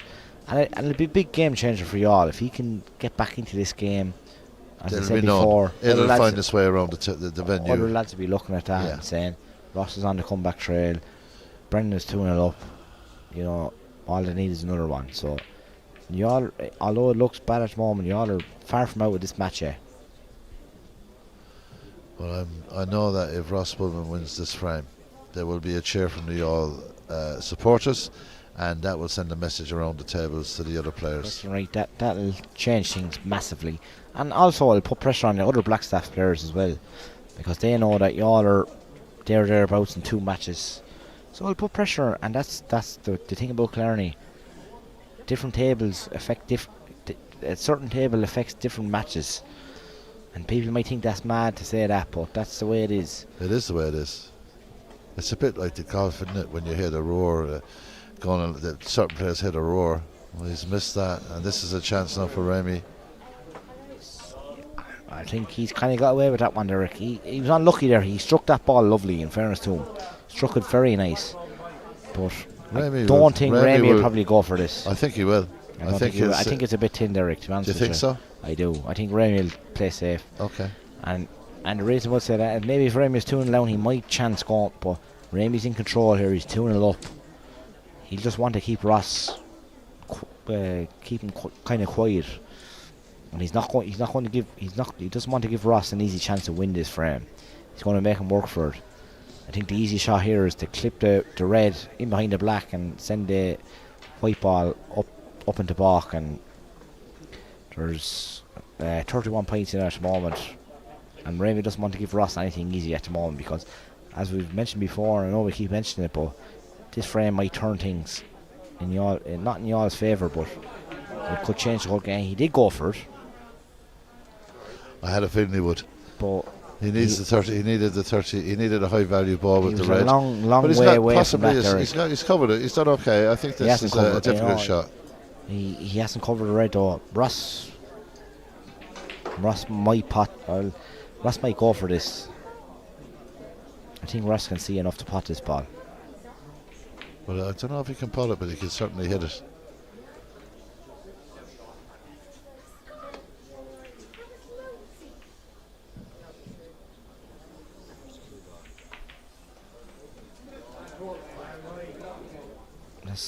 not too bad from Ross's perspective.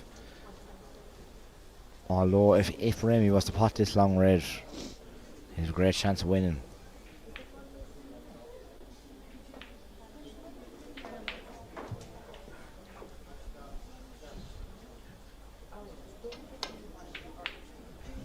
Remy has missed that by a long way, Derek. Yeah. The red ball is running around the table here at the moment. And he's kind of half got away with it. It's on the cushion. I think Ross will go for this down the rail. Yeah, he'll try and put that down He'll into try the and bottom pot it. left. Yeah. But it's not an easy shot. Welcome to Garrett Stewart, Andy Mooney, Paulie Cochran, Aileen Murphy, Paula Fry. Come on, Blackstaff from everyone at Minnesota Snooker Club.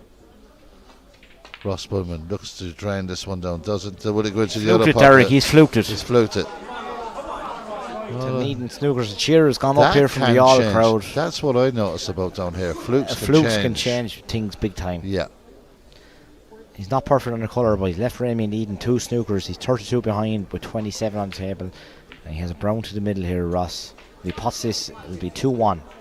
He's played safe off it, Derek, and he's played beautifully. Oh, unlucky. Just bit gets unlucky a little there. Bit unlucky. Good try. Kate Bronan, Paul Kelly, Kieran O'Connell, Kay Griffin, Pronchius McCabe is watching, John Nesbitt, Oscar Coyne, Keith McAready, Jason Keegan, Stephen Connolly and Daryl Hodgson. You're all welcome along to Killarney this evening. And Owen Mahan, thanks very much for he's looking for Premier League score. I haven't got those for you, mate. Just trying to concentrate on the snooker at the moment.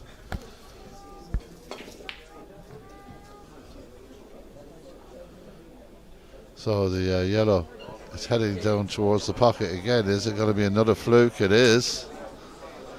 So 2 rolls of the ball there for Ross Bullman should secure the 3rd frame here. He'll take that when you get it. Ross Bullman on the brink. He's going to win the 3rd frame. Ross Bullman's going to win this frame, Eric. Just you were away at that moment. He fluked the yellow as well. A crucial ball. I was talking to Connie O'Sullivan there, tournament director. He's just informed me that Adam Fitzgerald or Aaron Tobin is about 15 behind and 2-0 down on table 6 or table 2, and Adam Fitzgerald is about 15 ahead on the green on table 3 at 2-0 down. 2-0 down. So that's the frame for Ross Bullman. There's a cheer from the York crowd. They've needed something, and it's been picked up by Ross Bullman. It's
So we're here in the start of the fourth frame here. Ross Bowman's just broke off there.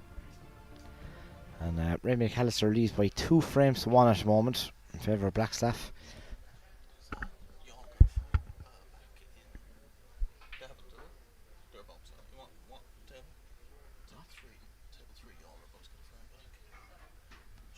And as I'm just talking about this match here, y'all are about to win a frame on table 3, which is Sean Gray against Adam Fitzgerald. And Adam Fitzgerald is after making it 2-1 in favour of Sean. He's after pulling a frame back. Sean Gray against Adam Fitzgerald against Blackstaff. So that's made it 2-1 in favour of Blackstaff there on table 3 as we talk. So Adam Fitzgerald has clawed a frame back against Sean Gray on table 3, which makes it 2-1.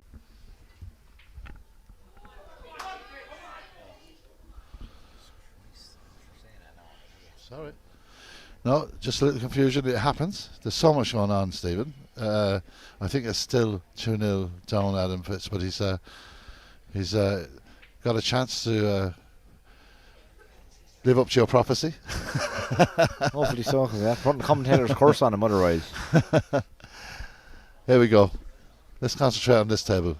Let's concentrate on what's in front of us. Let's concentrate on what Ross Mulman can do to stop the Ramy McAllister storm ahead at the moment. Ramy McAllister looking for a safety and has hit that very well. Won't want to hit the green, but has done that, so it gives Ross Mulman a chance to come down and back up the table.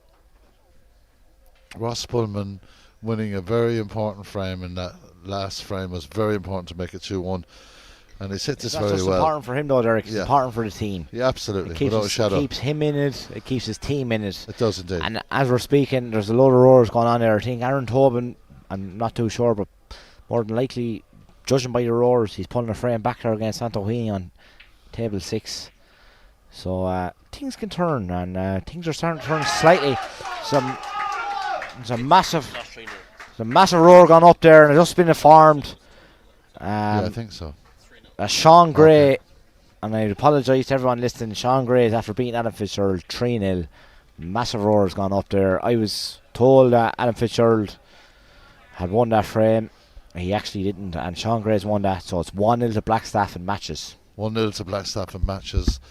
Disappointment for Adam Fitzgerald, but Sean Gray has been playing excellent snooker here all weekend. Did 1 or 2 fantastic clearances, and has been a solid player on this Blackstaff team, a very talented Blackstaff team. Let's get back to this game. Blackstaff have 1 in the bag. They've got 2-1 lead here. CJ Anderson leads by 2 frames to 0. Brendan Cooney leads for Youghal by 2 frames to 0. If Brendan Cooney can win that 3rd frame and level the match, then that can change the dynamic. I know we're kind of repeating ourselves a lot by saying that things change here, but they do, and they change very quickly. I should say, if Adam Fitzgerald had won that game, Derek, it would have made a massive difference on this match. And Sean Gray winning that 3-0 is a massive boost to Blackstaff at this point, because things are kind of in the melting pot at the moment. Aaron Tobin looks like going 2-1 behind. He looks like pulling the frame back. He's still in the melting pot, but he looks like pulling the frame back. And if Fitzy was to win that, if Adam was to win that frame, all of a sudden Sean Gray wins that frame, and it's a bit of a kick in the teeth for Youghal in some ways. So Ross is on the comeback trail here. Anyway. Yeah, he hit a fantastic red into the bottom left, really good red. Plenty cue control, and the white ball got the white back up. Has potted an awkward kind of a brown there. And you get the feeling that Ross Mulman's confidence level will rise after that last frame victory, and these early shots in this frame have showed that he's cueing much better now, and another pot to keep the break on, Steve. Yeah, he's starting to grow in this game, Eric. He's starting to come back into it. Ramy probably dominated the first 2 frames. I know he won the first frame on the black, but he's probably the better player in that frame. But Ross has won the last frame there, and he's starting to grow into this match, and that's what y'all are hoping for. Very lucky there. A bit unlucky there, yeah. He's probably good yellow. Yeah. He's careered into the greens. Really he left full himself on the top rail. But at the same time, he's still chipping away at the scoreboard, Eric. He's still in control here. If he can play a good safety shot here, Ross is well in command in this match, and he's starting to grow into it big time. So we have Jason Ward with us, Robert O'Connor, Annette Long, Owen McMahon, Maura Cashman, Ted I just missed out on that one. Ted Griffiths, Patricia O'Sullivan, Damien Murphy, Ross Rooney, Daniel Murphy, Terry Hines, Stephen Madine, Eugene Maloney, Kevin Fairley, Dean Douglas, Paul Curry, all here at the moment. Robert Ryan, Andy Keogh is watching in Enniscorthy. Great streaming and entertainment. Delighted you're enjoying it, Andy. Thanks for joining us. Dylan Linan, Laura Hogan, Robert Clark, Paula Fry. We have the latest on all the games at the moment. It's all about Blackstaff. Alan Fisher, Let's Go Blackstaff. John Mallon is watching. Orla Marie Murphy is watching. Joining us is Martin Quigg, Barry Cunningham, Jack Conley and Matthew Hennessy, and James Henderson saying, bring it home, the Belfast boys. Kieran Nesbitt, Let's Go Blackstaff. Big roar's just gone up there, Derek.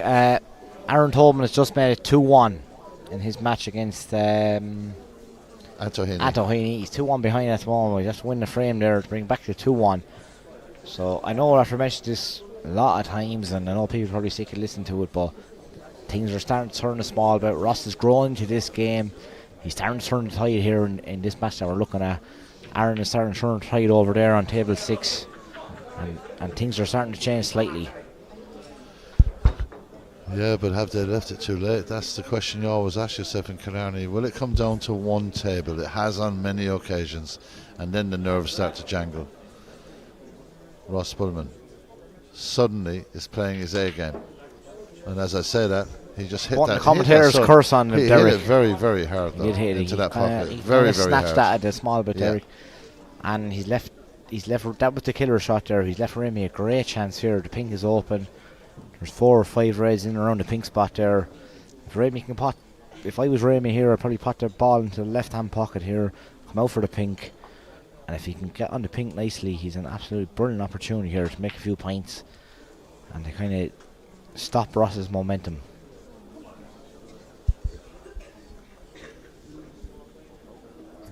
As we see in the background there, Ross is looking around other tables, and he's, so that's Killarney for you, Derek.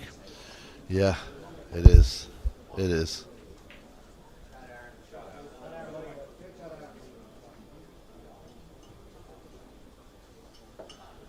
So Brown to the middle right would probably be the shot. It's all here, Derek. yeah, it's about the pace on the white, isn't it? If he can get on the red beside the pink spot, it'll open things up massively for him. But even that shot there, he will be using the rest here. But if he can screw back off the red into the bottom left-hand pocket and get on the pink nicely, great opportunity here to build a few points for himself.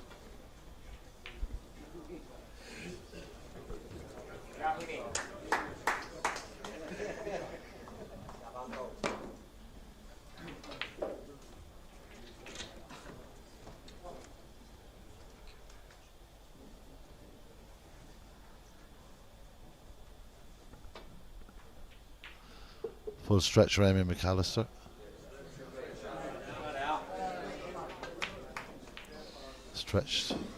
Stretching like that, it's always going to cause the possibility of a mistake. Ross Pullman now has the pink below, or the red below the pink, that you can see he can point into this pocket, and an opportunity to get back on the table. And he looked good up until the mistake of hitting that ball really hard into that green pocket. I don't think he'll be doing that again. He won't be snatching out any more shots. Ross Pullman now with an opportunity to get something going again for yours CYMS. Good opportunity here for Ross again, Derek. He's played a good shot there to start off with. It's a little bit awkward on this pink ball. I think if he passes this pink, he'll make a few points off it. But these are key moments again in the final. These are things that matter hugely in these finals. If he can get going here and make a few points here, it'll change things on every table, and people mightn't believe that or mightn't think that, but what goes on in certain tables change things on other tables. And he's played a shot into the middle there. He's left himself a bit awkward. If he can pot this red and get on a colour, he's a great chance here. He was a little bit unlucky there. He kind of left himself a bit high on the pink, but there's an absolute massive roar going up here, Derek. Massive roar, and it's massive from the roar All going up. I think supporters. it's from the All supporters, yeah. And as I was saying earlier, I think it's for Aaron Tobin. I think he's gone to. It's 2-1. It's 2-1 with him and Antohini. He's missed a bad red there, Yes, Eric. Aaron Tobin has pulled the frame back on Anto Heaney. That was that roar. So a slight change on both tables, on table 1 and over on table 3. 2 frame wins for Youghal. It's getting tighter and tighter, and the finish line is so hard to cross here. Many teams have been flying off to a lead, maybe looking good on 4 tables, sometimes even 5, but to get that winning frame, that's the key. It's sometimes so difficult to do that. Raimi McAllister, nice shot here. Lovely weight, and will just kiss up to the red on the bottom cushion. An easy escape back to baulk for Ross Woolman, but mistakes now can be so costly at this stage of the final. Yeah, well, look, Ross's kind of mistakes are. He can't make too many more mistakes because he knows he's under. Any more mistakes could cost him the whole match. He knows that. Whereas Raimi's in a bit of a stronger position. He could make a mistake in this frame. Ross might punish him. There's still another frame to go if that's the case. So it's remains to be seen. But Ross is probably under a little bit more pressure now. But the momentum is starting to swing a small bit, Eric. Just a little bit from earlier on. Yeah, I agree with you, Stephen. The momentum swings. Oh, the test of patience of a saying down here, it really is. It's so difficult to make any kind of a prediction. Just when you think a frame has gone one way, it changes and goes the other. The pressure that the players feel is immense because the atmosphere and the crowd in here tonight is as big a crowd as I've seen for a final in many, many years. And Ross Bowman, again, looking for safety. He's going to have to be so careful Going with for this red, Derek. He's missed it. Oh, I didn't think he was going to play that. But it's landed okay. I think he's got away with that one. Awkward bridging for Raimi into the middle right, but I'm not sure he's going to take that on. A touching ball could be a good escape, and it is a good escape. He has called touching ball, yeah. And Raimi will just he'll send the white back up the balk here because he's not on anything. But Ross was a small bit lucky there, to be honest. And the red up and balk will cause Raimi a bit of a headache here as well. He'll have to try and hide that some way. And there's just by looking at it first glance, there's no easy way to do that here. Well, I suppose the only thing he can offer is to get the ball up behind either the brown or the yellow, but it's risky. It's very risky because he knows that if he leaves Ross that half a chance, if he leaves Ross that ball to the middle, he knows Ross will probably pot it, so he has to be very careful what he does here.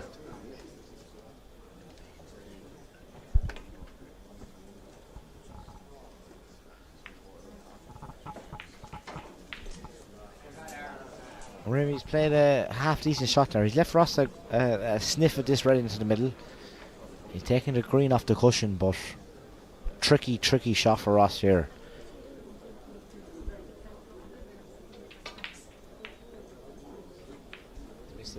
He's missed it, Derek, but a great cue ball.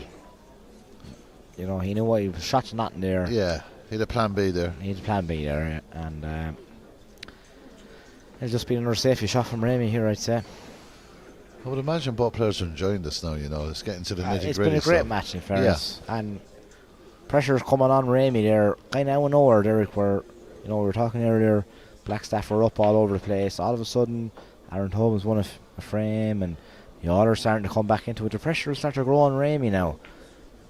And, you know, if Ross can kind of pull himself, and Ross is starting to play a little bit better, and the pressure starting to grow on Blackstaff just a little bit. Whereas 30 minutes ago it looked like Blackstaff were going to run away with this. Well, and that's a great shot from Ross. He's landed on the black. So 30 minutes ago, as I said to you, and we said at the start of the piece that you know, it looked like Blackstaff were going to run away with it, but momentum can change so quick down here, and it's starting to change a little bit, Eric. Gary Clark's got a frame back for Blackstaff, so Brendan Cooney leading by 2 frames to 1. They're must-win matches for Youghal at this stage. Already down 1 match to 0. First team to 3 matches become the All-Ireland Club Championship champions. This is Full-Time Productions. We're here at the Gleneagle Hotel. Derek Cuddy and Stephen Bateman bringing you the final of the 2024 All-Ireland Club Snooker Championships between Youghal and Blackstaff. Big shot here, Derek. He's played it very well. In fairness to Ross, he struck that well. He's on the yellow here. If he can pot the yellow, come down for a red, he's a great chance here of making this 2-all. If he can get on the red nicely, he can get on the black.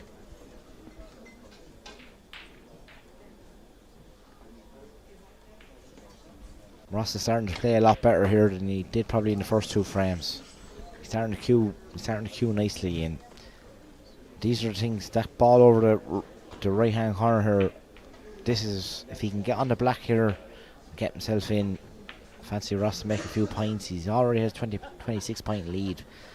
I fancy Ross here to. I'd probably fancy Ross to go 2-all here with Remy.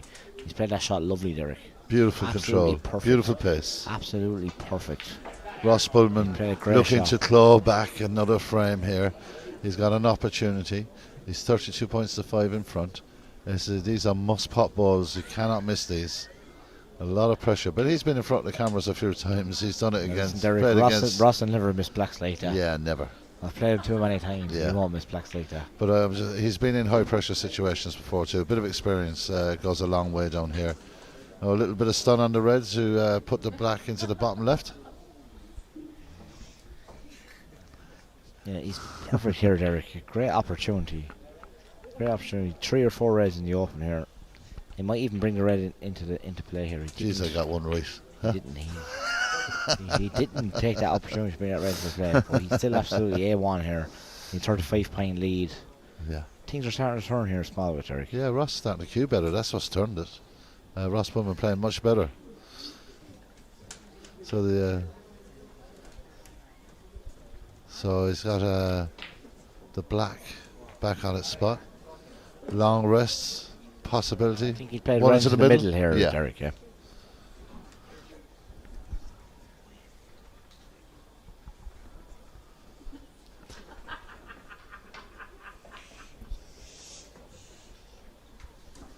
I think he'll probably take a chance here, maybe screwing back for the black. He doesn't look like it though. There he's going up for blue. A ball colour or blue. Yeah. He's done it in. He's on the brown or the blue. I'd probably take the brown here. Yeah, well, it looks like he has a good angle on the brown. Come down for the 2 reds. He doesn't need the rest for the blue as well. So the black there, yeah. Okay, this is a big moment. Big moment in this final match here. This match on table 1. Didn't get a lot of power into that, but it's still a good shot though. First shot, yeah. Listen, he's 47 points up now, Derek, with 67 on the table. So the brown there is massive. Not massive, but give him an extra few points. He's an extra few points to play with, and I fancy him to probably pot this red and come up with the balk, which will leave him 53 up with 59 on the table. So Ross is in a strong position here to make it 2-all.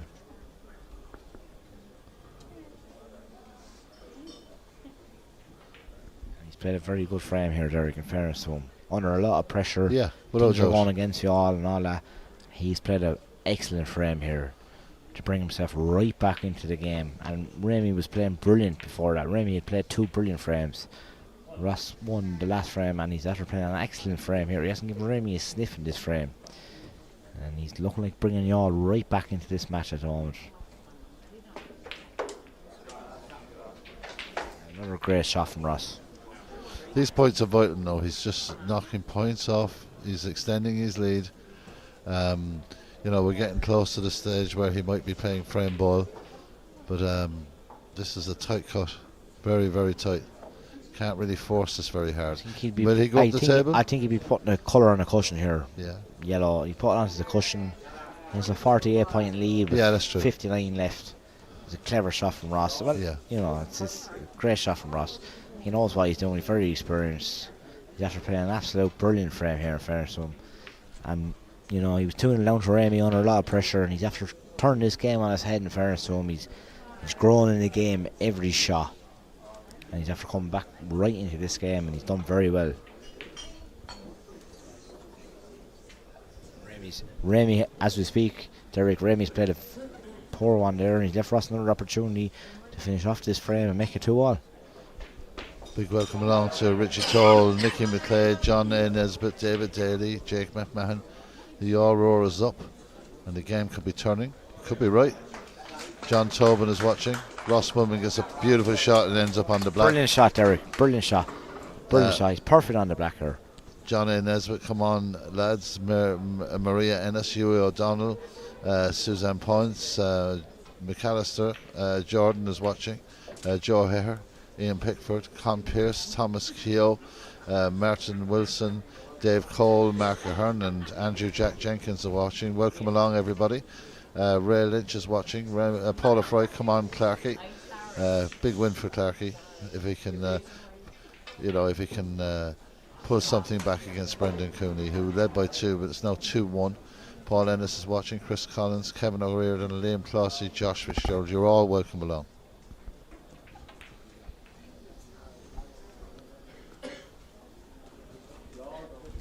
I was just talking to Eric. CJ Anderson is currently on the pink and black left on the table against Adam Bullman. He needs both colours, pink and black, CJ, to win 3-0 and to give Blackstaff 2-0 lead in the final. We'll keep you updated on that one. Okay, mate. Thank you. Thanks, Stephen. And sorry, he's actually he's after potting the pink. He has a black ball to win 2-0, or to win 3-0 and make Blackstaff be 2-0 up. CJ Anderson has potted the black. Blackstaff lead 2-0. Okay, so that's one match away from an All-Ireland Championship for the men from Belfast. CJ Anderson beating Adam Bullman 3-0. Already we've had a result from the other game that has finished between, looking back down through the scores, Sean Gray and Adam Fitzgerald. So Blackstaff on the brink of All-Ireland Championship success here. You all have to win all 3 remaining tables. And it's Ross has conceded gone here. 2-all. Ross has gone 2-all, Derek. Yeah, 2-all here conceded on table 1. Raymond McAllister not happy. Things look bright for Blackstaff at the moment. They're 2 games up, but at the same time Ross is 2-all. Aaron Tobin is about 20 ahead in his frame there to go 2-all. Brendan Cooney's 2-1 up. So things, as I know we keep saying, but it's not as simple as they're 2 games up.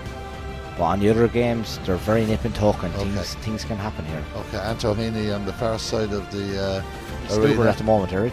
Yeah, Anto Heaney looking to play down the table. It's tense stuff here. We're going to take a small break, catch our breath. This is the All-Ireland Snooker Club Championships. Exciting stuff. Blackstaff on the brink.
All down to the deciding frame here between Raymond McAllister and Ross Bullman.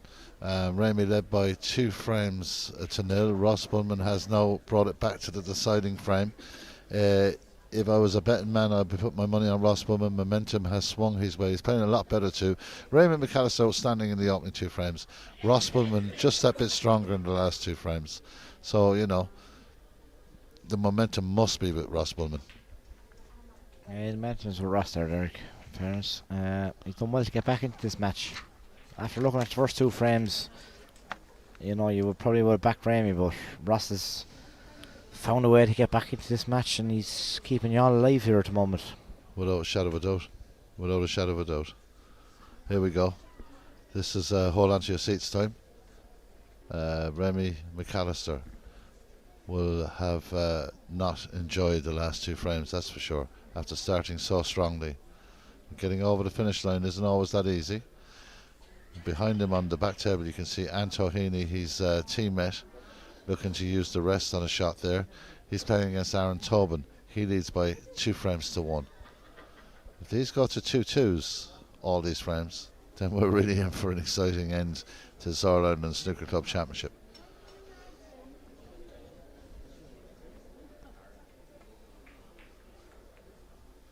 We'll give a few shout outs in a minute, but we're at the stage now where we need to concentrate on this match. Delighted to have everyone along with us tonight. Thank you so much for your comments. Thank you for joining us in Killarney. It's getting to the business end here. Ross Bullman, beautiful view of the shot ahead of him. Containing safety shot. Containing one there, Derek, yeah. And a good shot he's played there, in fairness to him. It's a very good shot. Yeah, well, he's really tightened up in the last 2 frames, tightened up his safety game. Not thinking or contemplating anything out of the ordinary, and he's just potted the balls that are in front of him. You can't do any more than that, really. Oh, he's done well to get back into this game. I said earlier, he was under a lot of pressure, 2-0 down. Remy won a tight first one on the black. But Ross has dug in, and he's really dug his heels, and he's starting to get into this game, starting to cue a lot better. He probably didn't start the game in the fashion that he wanted, but he was 2-0 down. Here we are now with 2-all, and probably Ross has been a stronger player. And as you said, I'd fancy Ross to probably win this last frame. Yeah, he's definitely playing a much higher standard at the moment. So Ross Bowman not happy with the crowd. He doesn't look happy there, Derek, but no, there's a bit of noise in the background that's affecting the players' concentration. He's playing an absolute brilliant shot there. He has Remy in a lot of trouble here. So here we go. What's Remy going to do here? Looks like he's is he thinking about the pot here? He's going to try and clip off this the second red off the rail, but there's a lot of things can go wrong. He's played well though. Good shot, yeah. He has played well, and he's a bit lucky. He's left Ross kind of beside the green. Awkward bridging here at the moment. But Ross will just clip off the red on the rail here and send the cue ball back into balk. That's well played. He's got the pace of the table now much better. He's starting to find his rhythm here now, Derek. Yeah, he's looking a lot more confident too, isn't he? He is. First 2 frames, he was a little bit all over the shop, a little bit. But he's starting to come into this game big time, and he has Remy under a lot of pressure at the moment. And he's starting to play a lot of good safeties and putting Remy under pressure. So time will tell what will happen, but at the moment Ross looks a stronger player. Couldn't agree more. Let's see if Remy can find a spark here. Very well played. There was a fine margin. I suppose not very well played. Lucky not to hit the red, but he's got lucky Ross. there, Derek. He got very lucky there. And of course the black is now covering the pink as well, so that makes that a little bit more difficult. Ross Bowman on the stretch here. Down very quick here, Derek. Got far down very quick. But he's potted the red. You can't see that on your cameras, but he has potted the red here. He hasn't landed too good on the colour though. He probably will pot the blue. Take the rest out and have a go at that. He might stretch over and pot it, but he hasn't landed too great on it at the moment. And the pink and black are a little bit tied up at the moment. I've forgotten he's a big boy now, isn't he, Ross? He's after stretching out a bit. He's grown in the last few years, Ari. Yeah. He's played that well. Oh, it's excellent snooker now from he's Ross really starting to find his farm here at the moment. Remy dominated the first 2 frames. I know he won the first frame in the black, but Remy was a better player in the first frame. He was definitely the better player in the second frame. But at the moment, Ross is really coming into this game, and he's really starting to show us what he can do. He's a fantastic player. We all know that. And he's starting to show that here now. So, but this is another big shot coming up here, Derek. Brilliant again. He's played that beautiful. The only problem he'll have is he's a bit unlucky there. Very unlucky, actually. Yeah. he tried to cannon the black to open the pink and black. He hasn't landed on anything. He put the black on the side rail. Bring the black back into play with a safety shot, though. Yeah, that's his plan here. But he's very unlucky there. He could have easily landed on the pink and had the black over the middle, and the game would have been on. But he's after playing another good safety shot, and he's really in trouble here again. Yeah, it's the range of the control of the white ball, the pace that he's getting it back to the baulk cushion. He really is playing 100% better than what he was in those opening 2 frames, and that's got to be a worry for Ramey McAllister. He needs a good safety shot here. Misses the worked out how ball. he planned, but he's got a bit lucky there, Derek. He didn't hit that one right at all. He missed the reds completely, crashed into a load of other reds, and got very lucky there for the way it panned out. Yeah, he missed the object ball completely. Missed the object ball completely, yeah. but Ross Pullman obviously can see this. He can see this. Ross is well in control here. Well, Pullman is flying now. I didn't think that red passed it. I didn't think that red passed in there. He's flying now, Ross He's Pullman. starting to really fly here now. And he's starting get that to blue in there. really show why he's one of the best players in the country at the moment. Without a shadow of a doubt. Very talented player. He's very good. Great player. Queuing well, and Ramey McAllister under pressure. Takes it to his seat. Ross Pullman looking to come from 2-0 down to win this game here between himself and Ramey McAllister, and try and put a point on the board for Youghal. They trail by 2 matches to 0. All Blackstaff need is the final match, and sometimes that's the hardest thing in the world to get. It's going to be an interesting end to this frame. I really am fascinated about what Ross is going to do here, but if he wins this frame, it's a tremendous comeback. In a final, not many people come. In an All-Ireland final, not many people come from 2-0 down. And it's just as I say that, that's like a kick in the guts for the Youghal man, isn't it? Yeah, it's a bad miss there from Ross, to be honest. I thought he was going to get in there and kind of maybe finish off Ramey there and get a point on the board for Youghal, as you say. And just we were talking about, he's missed a red that probably 99 times out of 100. Ross Pullman will pot that red and he's on the pink, and he's in. He's missed it, and he's given a chance here to Ramey. Ramey McAllister would not have expected that to happen. He was under a lot of pressure in those opening exchanges. He now has the opportunity to maybe follow through on this red. He's aiming towards the top left pocket.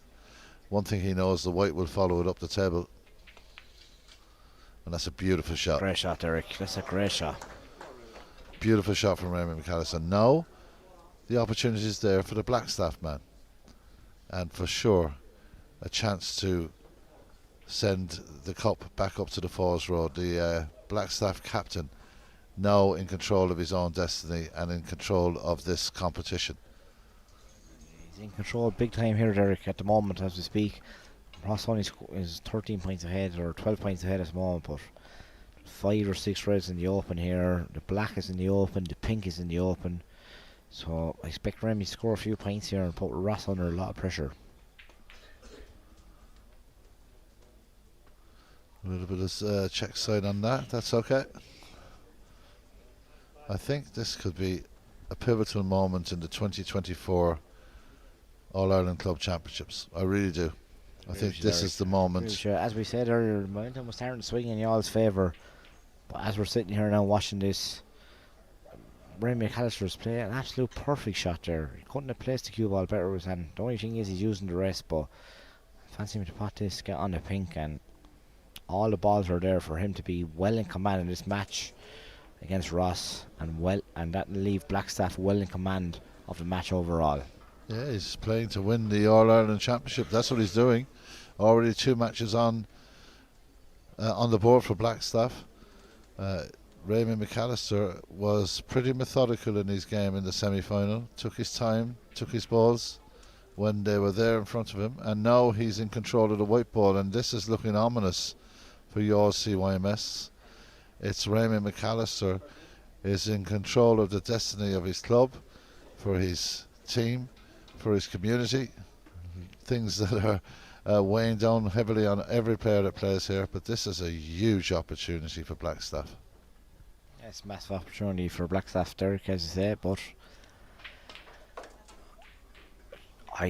If he was to do it, I couldn't be happier for any man. He's a lovely man. He's an absolute gentleman. He's a captain of the Blackstaff team. He is involved with us in the ICC. You couldn't meet a nicer man than Rémi McAllister, and I'd love nothing more for him to pot the winning balls for Blackstaff and to bring it home for his team. He has played every ball so far in this break with a beautiful distance between the white and the object ball. He hasn't put himself into an awkward angle. He hasn't put himself into a difficult area.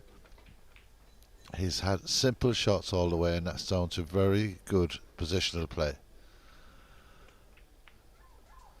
He's not going to worry that he's the wrong side of the blue. He's just taking every ball as he can. Ross can do nothing, only watch on. Rémi McAllister now into the lead, 22 points to 13.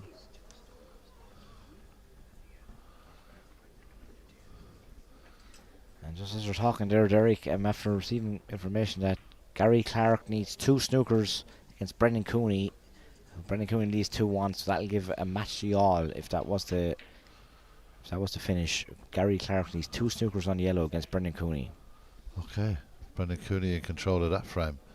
I think this man is in control of the match. That's the difference. As we're saying that, Eric, this man is in control of the whole title at the moment. And he's playing a lovely shot. I cannot see Rémi McAllister messing this up. I really can't. He's after finishing a little bit awkward on this pink. If he pots this pink, he probably won't mess it up. But this pink is vital in this whole match.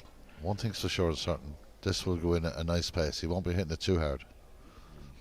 Rémi will play at the right pace. If it goes in, it goes in. But Rémi will play at a nice pace so that the pocket can take it. That is an absolutely brilliant shot, Derek. Under that pressure, that's a great shot. Yeah, I mean, I just can't see. Look where the pink is going. That won't bother him. The black's on its spot. I just don't see Rémi McAllister missing this chance. I don't. He's just so comfortable with his shots. He just seems to be queuing so easy. I just don't see him missing anything simple.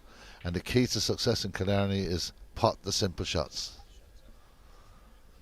In fairness to him, as I say, the whole championship probably rests on this break, and he looks as cool as a cucumber out there. He really does. He's so relaxed.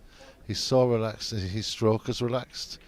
He's not rushing into anything. Nice, simple rhythm. Rémi McAllister on the brink of creating history for the Blackstaff club.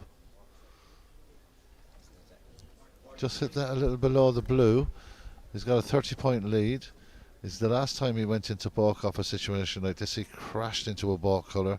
He cannot afford to do that. Maybe he's looking at a longer pot. But Rémi McAllister has looked as cool, as you said, as a cucumber during this break. And he surely knows, if he keeps going, he will send the All-Ireland Snooker Club Championship Cup to the Falls Road. Now this is the shot. I think this is the championship shot. This is the one, Derek. I think if he pots this, it's basically championship ball here, and Ross knows that as well. So this is a massive shot coming up here for Rémi. Awkward queuing may force him to hit it a little hard, and he has. Now Ross Bowman, I didn't think was going to get back to the table. I really didn't think he was going to get back to the table. But I didn't either, but listen, as I said, Killarney throws up strange things, and everything can change from this moment on. Rémi had his chance to win it. Things can change from here, Derek. It's not all over. A massive roar has gone up from the All crowd here. Now let's not forget, Ross Bowman was playing his best snooker of the match just before that break from Rémi McAllister. He was playing really, really well. Rémi McAllister very calmly there, building up a good points lead, and at this stage with a lot of reds in safe positions, that's so vital every point. Especially with Gary Clark needing snookers against Brendan, that's looking like, not guaranteed, looking like a point for y'all in match terms. So this frame could have a big bearing on where the title goes. Well, Remy McAllister didn't even consider the pot there, just sends it back up the table. Now we've got 4 balls really tied up, only 1 ball slightly loose. So it's going to be difficult for Ross Wildman here. Even he's got to really take them one by one when he gets them. It's going to be very difficult to find those points to get back into this frame. But, you know, we all know he's capable. He's very well capable, Eric. But the one thing I would say is, anytime he pots a red, he needs to pot a colour off him, because them whatever the colour may be, them points will matter at the end of this frame if it's to get tight. So if Ross was to pot a red, he needs a colour off him at this stage of the match, because if he's to pot a red and not make a colour, that's the 8 points that he's losing, and he's 35 points behind already with 6-7 on the table. So he needs to start, if he is to pot a red, he needs to pot a colour, and a chance here for Remy to pot another red and maybe put Ross in trouble. Oh, so beautiful shot from Remy McAllister. You know, he just seems to have found a new gear in the last 10 or 15, 10 minutes in this frame. He'll surely look at touching up to the green here, and it's becoming more and more likely that Blackstaff are on the brink of winning this All-Ireland Championship. Yeah, I agree with you, Derek. 100%. It's looking more and more likely that Blackstaff are going to win it. But in fairness, Ross is under a lot of pressure. He knows that this frame has a big bearing on this match, and it's not easy in that situation. And you know, that's going to make a big bearing in this match. Good shot. So that's a foul. Well, I'm just wondering, will Remy put him back? I think he probably will. He'll have a look. He'll have a look, all right. I'm not sure. Maybe he fancies this because the black as well is available if he can knock this one in. He's too thin to track the black anyway, Eric. I think anyway. I think so. Yeah, possibly. Probably heading up for the blue maybe if he pots this red.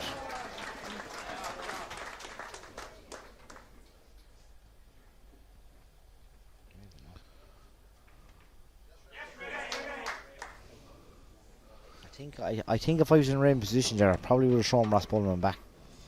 Yeah. Because he has a 41 point lead now. Okay, if he pots the black, he's in a commanding position, but if he misses the black, Ross still has a good chance to get back into the free. If he pots this black, if he pots this black, he's in well control of this frame. I think he looks so relaxed, so calm, just quite calm. That's a great shot, Derek. That is a great shot. Under the pressure that he's under, that is he's trying to bring, as you say, the cut back to the Falls Road for Blackstaff. Yeah. That is a brilliant shot at this stage of the tournament. That's unbelievable shot. So calm. He's looked. I've seen it. It's like a transformation in the man in the last 15 minutes. He's just come to the table. He's totally relaxed, totally calm. He's potting everything. You can't argue with that kind of snooker. We know Ross Wildman is a superb snooker player. They're all pretty good at this level, let's be honest. But Remy McAllister, you know, coming against, losing 2 frames in a row and coming out and showing this kind of calmness is super impressive. Even though he didn't pot it, he hasn't done a whole lot of damage there. 2 reds are pretty safe. He has missed that one, Derek. He's 48 up with 51 left ball. As you say, he's played some last frame here. Unbelievable. He was well in command at 2-0 up. It looked like it was all going his way. Ross changed the tide, got back into it, started queuing well, as we were saying. And for Remy to come back in the fashion that he has, it's been unbelievable. He's played a great last frame, in fairness, so unbelievable stuff.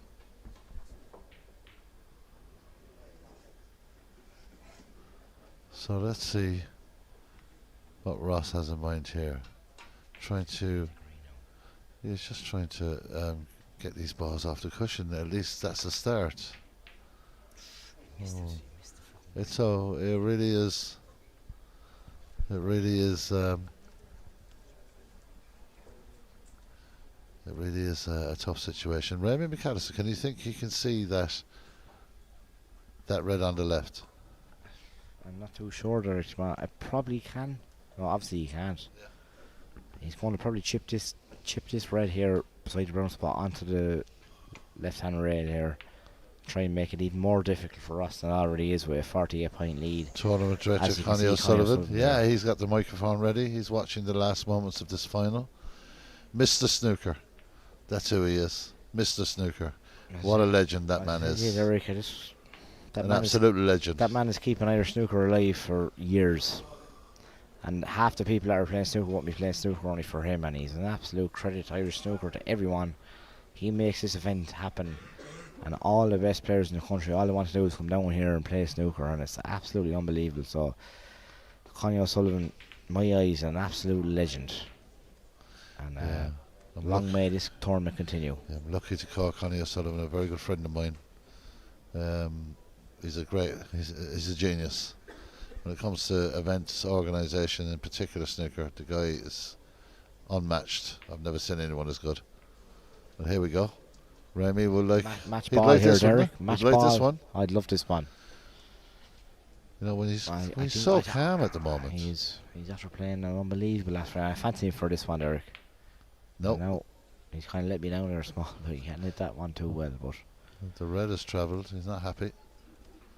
He doesn't need to tighten up now. He's been playing beautifully right throughout this frame. So easier said than done when you're sitting up here. It's so easy to talk, but when you're down on the table, that's a big area to cover. it's hard though, Derek, because in a way he knows all he needs is one ball, and it's like any he's looking at that ball. Usually probably Remy pot that probably 9 times out of 10. But to win a tournament at this standard with all the players that are in it, all the great players that are in it, it's hard. It's hard, but he'll pot this, and I think that Blackstaff will win this here. I think Raymond McAllister, who has been a dedicated servant of the game for many, many years, is about to bring his side All-Ireland Championship glory. Raymond McAllister, an absolute gentleman, a lovely team of players. I know that the all supporters and team will be very disappointed, but the way he's played this final frame has been magnificent. Raymond McAllister and the Blackstaff Club will celebrate for many days after this. They've waited a long, long time. No All-Ireland title to their name. 2 of their players have won All-Ireland titles with different clubs, but this is Blackstaff Snooker Club, and this is huge for them. They're on the brink of All-Ireland success. There's still 2 reds on the table. Ross Bullman really looks despondent now. He's in a no-win situation here, Eric. He needs 4 snookers. He hasn't done anything wrong, He hasn't Stephen. done anything wrong, no. You know, he hasn't done anything wrong. Well, it's just that Raymond McAllister's played so well. Ramey's played an unbelievable last frame, in fairness to the man. And as I said earlier, I couldn't be more happy for one man. He's an absolute, he's a gentleman. He's down here for years, he's soldiered for years, and to captain a team like Blackstaff and to beat a player of the calibre of Ross Bullman in the final, Ramey deserves nothing less. I'm delighted for Ramey, because that's what he deserves. For everything he's put into snooker, for everything he's done for the game, this was Ramey's moment. Good moment for Northern Ireland snooker as well, because it's been a while. It has been a while, yeah. It's been a while, yeah. Suppose everyone coming down here this week, we're expecting another Northern Ireland team to win an Antrim, and Blackstaff have made a turn up for the Bucks and they've won it. And I couldn't be happier for them, because they're 5 lovely fellas, like Anto and Ramey and Gary Clark. They're lovely fellas and they deserve nothing more, and especially Ramey. He's involved with us in the ICC. He lives and breathes snooker, and he deserves this moment. And I think Ross will shake his hand if he pots this. What do you think? Yeah, he probably will. But for Ramey to pot the winning balls, he deserves that. And I'm happy that he did do that, because he does deserve that. I'm happy that Ramey's potting the winning balls here, because that is Ramey. Ramey is snooker. He's as mad as us. We're all mad. The whole lot of us. We're all crazy. We are to be involved in it's this for the game love of the anyway, game. Now, he has a partner, so Ross will come back to the table. I mean, I know there's optimism, but, you know, 56 points, 43 available. It's a lot. It's not out of the question. He's 4 snookers at the moment, Eric. Sounds to me like Brendan Cooney may have won that match. So Brendan Cooney has won that, so it's 2-1 now in favour of Blackstaff. He's done wonders down here this weekend, Brendan Cooney. I would say one thing, as much as I said, I'm delighted for Remy to win it. I was kind of hoping that Brendan would win it because he is Mr. Snooker in the all, and he deserves to win one. Look, I was Yeah, it's a good shot from Ross Woodman. Brendan Cooney deserves an All-Ireland. He's after playing his heart out there tonight, and he's after winning this match. But things are looking bleak for you all at the moment. But Raymond McAllister, at some stage in the middle of this frame, suddenly developed.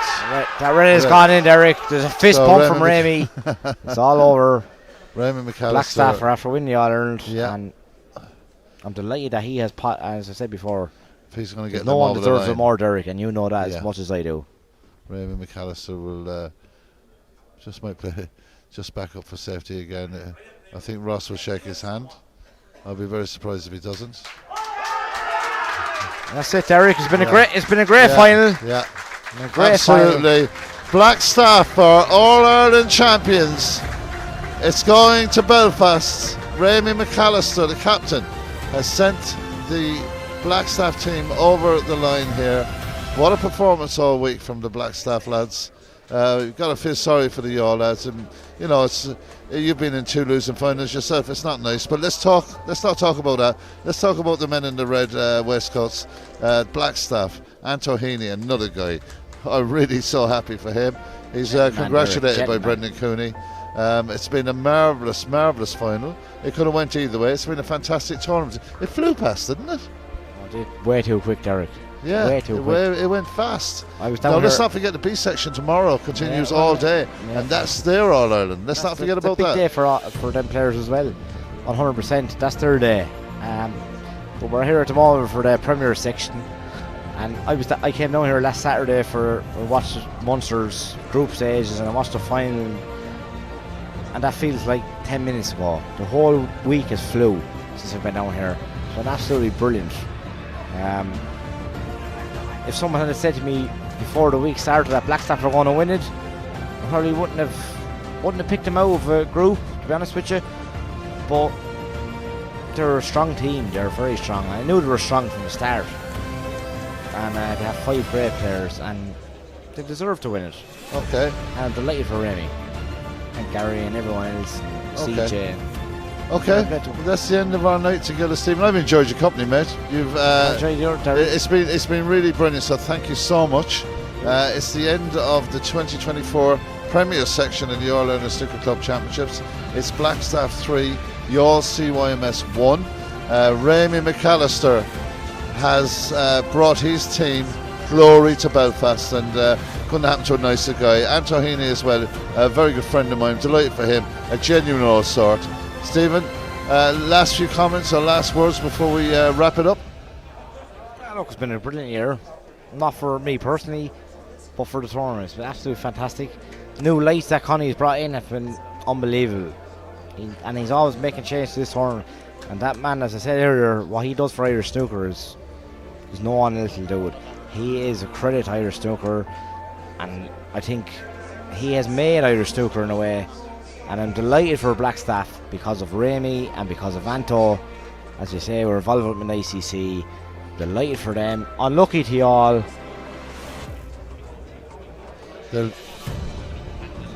Unlucky to you all.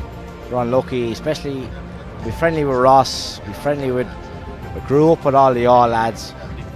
Unlucky to Brendan. It was a tight battle. Things could have changed. But that last frame that Rennie played was unbelievable. Things could have changed. It was, obviously be close with Ross, be close with Adam and Aaron and all that, and Brendan. But things could have changed there, and it didn't. And Remy played the last frame out of God's, and what a championship, what a tournament. Thanks, Stevie. Pleasure having you, mate. Pleasure having you. All right, let's go back. Thanks to Stephen Bateman there. Wonderful job tonight here in the commentary position. So happy that he decided to join me. I really enjoyed his insights into the game. Brilliant. A lot of people joined us online. Kieran Short, get in. Well done, Seamus Flynn and all the boys. Brilliant shot from Wendy McAllister. Cormac O'Neill, happy. Paul Lafnacy, well done, Ramey and Blackstaff. Paul Fry, lots of emojis, hearts and claps. Stephen Sherlock, congratulations, Blackstaff. Awesome. Wendy McAllister, well done, super proud of you all. Marty Heaney, super shooting, Raimondo, well done, Blackstaff.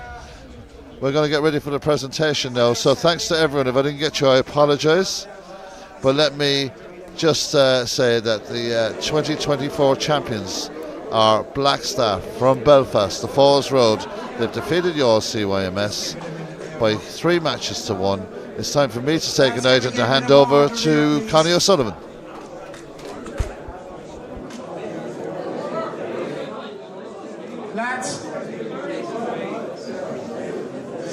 Lads, can we get a small bit of order now, please?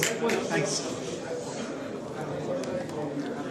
Okay, folks, it's prize giving time and that. But before we do prize giving, I just want to say thank you to a few people, especially I suppose we start with McAvoy Snooker and Pool. And it's never like I tell the story every year. They put up 15 tables in 4 days. Yes, they're not going to be 100% perfect, but I can tell you they do a fantastic job, and we really appreciate the hard work they do. Well done, Andy and Johnny. First of all, if you give me attention there for 30 seconds, Andrew promised me he wouldn't speak too long.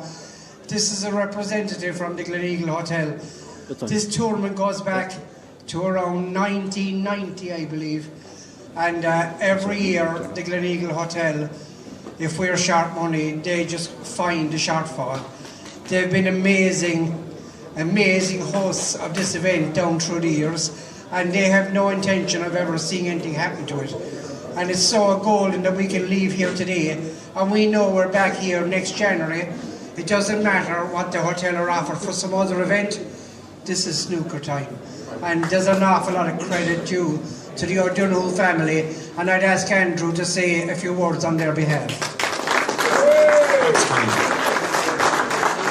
Ladies and gentlemen, you're all very welcome, and thanks for the fantastic final. Great snooker.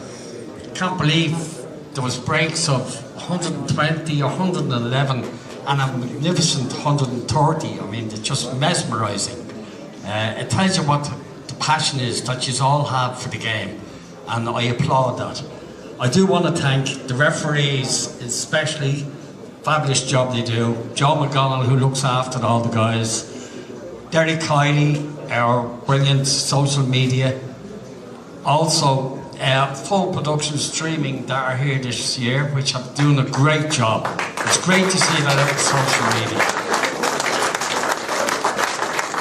And as Connie said, Andy McAvoy and Johnny and his team, you know, the tables, I'm not a snooker professional but I just see the gleam and the beauty of them. And I just know all you guys are happy with it. And also, of course, the new lights that we brought in this year. And lastly, but not least, the man that makes it all happen. He makes it work, he turns the clock, he winds the clock. This man here, Connie O'Sullivan. Thank you very much. Thank you very much, Andrew. I don't want to forget anybody now, lads, and I want to say a special thank you to Joe McGonnell here on my right and Derek up the back above. Derek does endless hours of social media work there, and he doubled on that this week with commentary for full-time productions. And I only met Kevin from Full-Time Productions someday last week, and he thought it would be nice to try and do the snooker, and I have to say their setup is second to none, and from the reports I'm getting back, they've been fantastic all weekend. So I'd like to thank them for coming here this weekend. So now I'm going to get on with some prize giving in that. Of course, I said it before we started, the referees are so important. And if Andrew come forward here, we have a small token here to thank the referees. On behalf of the referees that were here this weekend, we're going to do a small token to the 10 referees that were in the final. So John Kehoe and Ray Kearns. John Kehoe. And Ray Counts. Neil Shanahan, Shane Mason.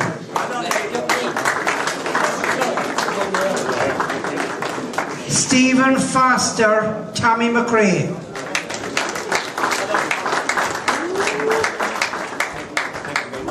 Campbell Faulkner, Billy Kelly. On the Billy. And finally,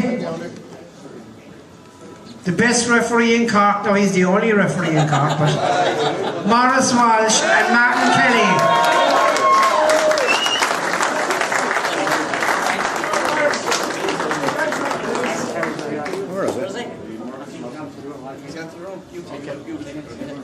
Martin, it's a night, come on.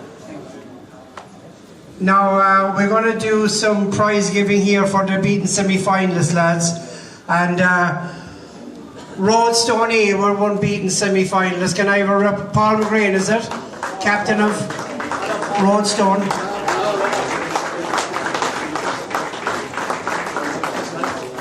Appreciate it, buddy. Thanks for your hard work. Appreciate it. Fantastic. Thank you.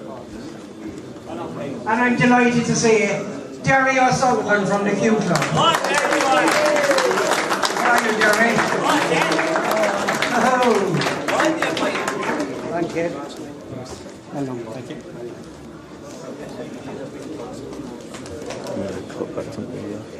So now we have a high break prize. We have a high break prize. Is he in the room? He's gone? So who that's for Robbie, isn't it? Robbie McGuigan. Who's taking Robbie McGuigan's prize? Rob McEwen. You all heard that? Rob McEwen, has it?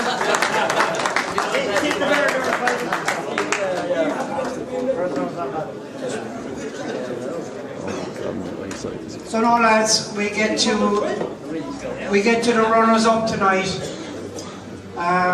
What can I say? I know these lads well down through the years. They're a homegrown club like my own, and they fought many days down here. They're here since the very start, I think. Brendan Cooney, their captain. If he's their captain, he's not actually, but Brendan was on their first team down here in the early 90s, and he's still soldiering on with them, and he's still a credit to them. But the whole team are a credit to themselves and to the odd club. And they came up short tonight, but I have no doubt in my mind there's an All-Ireland in the All. So if they will come forward one by one to collect their prizes, their captain Aaron Tobin.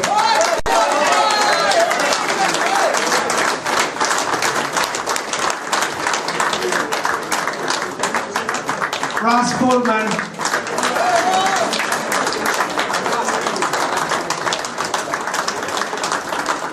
Adam Fitzgerald. Adam Pullman. And Brendan Cooney.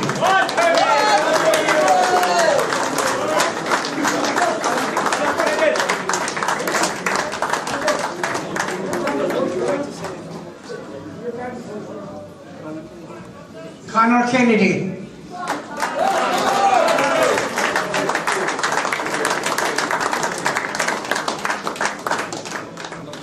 And Brendan would like to say a few words here. Thanks, man.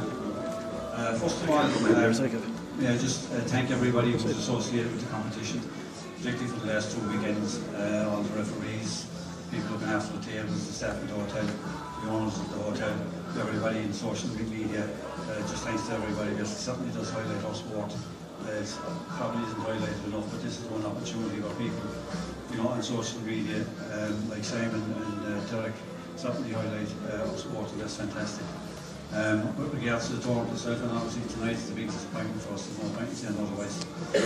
Those of you, this is my first time being in All-Ireland final. The only All-Ireland finals I used to be able to be the GA ones, but so this is the first one I've played in snooker, and it's so difficult to get there, and to come away empty-handed as such, it isn't the nicest feeling in the world.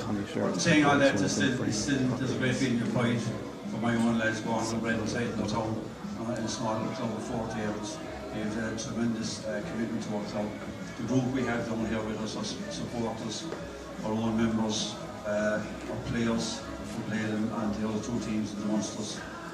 You're a fantastic bunch, and certainly our club wouldn't be the same if you weren't part of it. So on behalf of all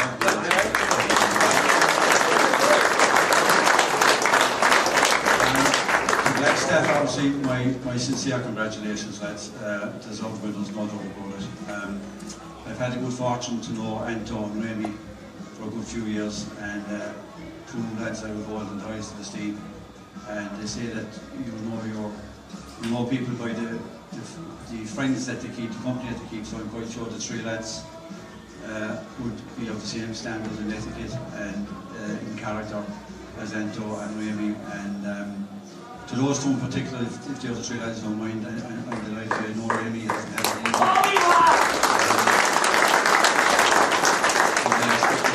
and as he said, you know, there's somebody looking down on him tonight. And for you, Remy, I am truly delighted.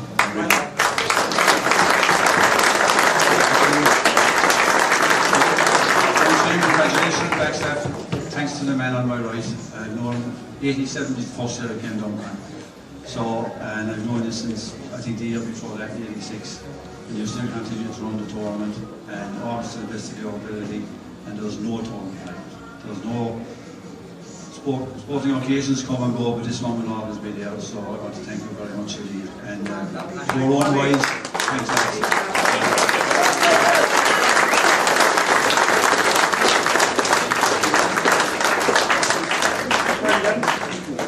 Taking them away as well and let the kids in the club play after them. Yeah.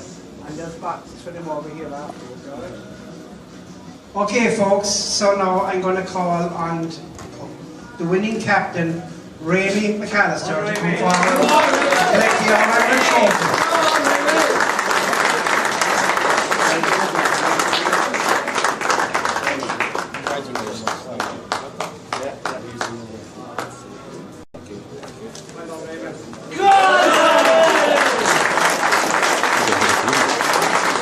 Remy is now going to entertain us with a few words.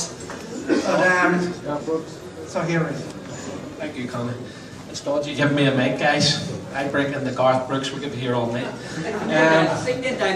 I hate following Brendan Cooney because what a speech. He does it all the time in the ICC. But I would like to congratulate the guys for putting up that match with us. I know them personally, which so it's very, very difficult when you're playing against them. But yeah, fabulous club, fabulous bunch of guys. Round of applause for them, please. I'd like to thank, I won't get this out of the way, I'd like to thank the Glen Eagles and Connie, Joe, all the officials. Fabulous tournament. You can see yourselves what it's turned out. It's absolutely amazing. Everybody involved, hard work, and yeah, brilliant. The club.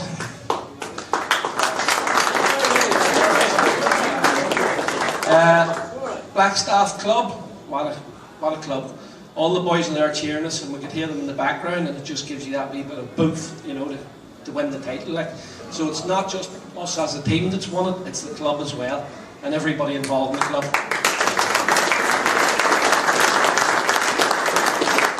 Folks, this is a wee bit hard for me. I lost my father in September, so the massive guy in my life was Snooker, taught me from a very early age. One of my colleagues, Sean Gray, he lost his mother shortly after that as well, so we want to dedicate this trophy and tournament to both of them.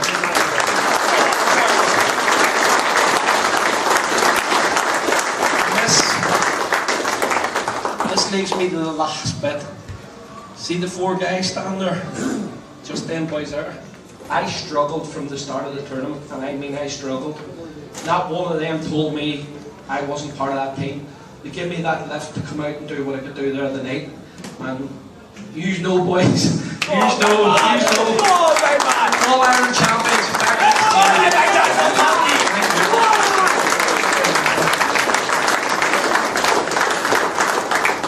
So can I get CJ Anderson, please?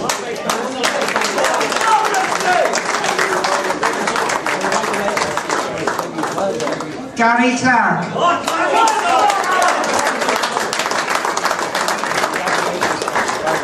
Sean Gray.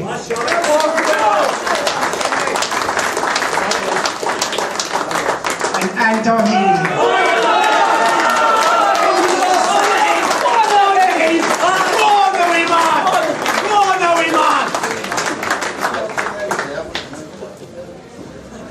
There's only one thing left for us to do, lads. Every year there's a player at the tournament picked. We never announce who picks it, but it's done, and all I was told this year was it normally comes from the final. And they said like that, whereas there's no individual standout because it was a team effort that got Blackstaff over the line, they felt Remy McAllister is player of the tournament.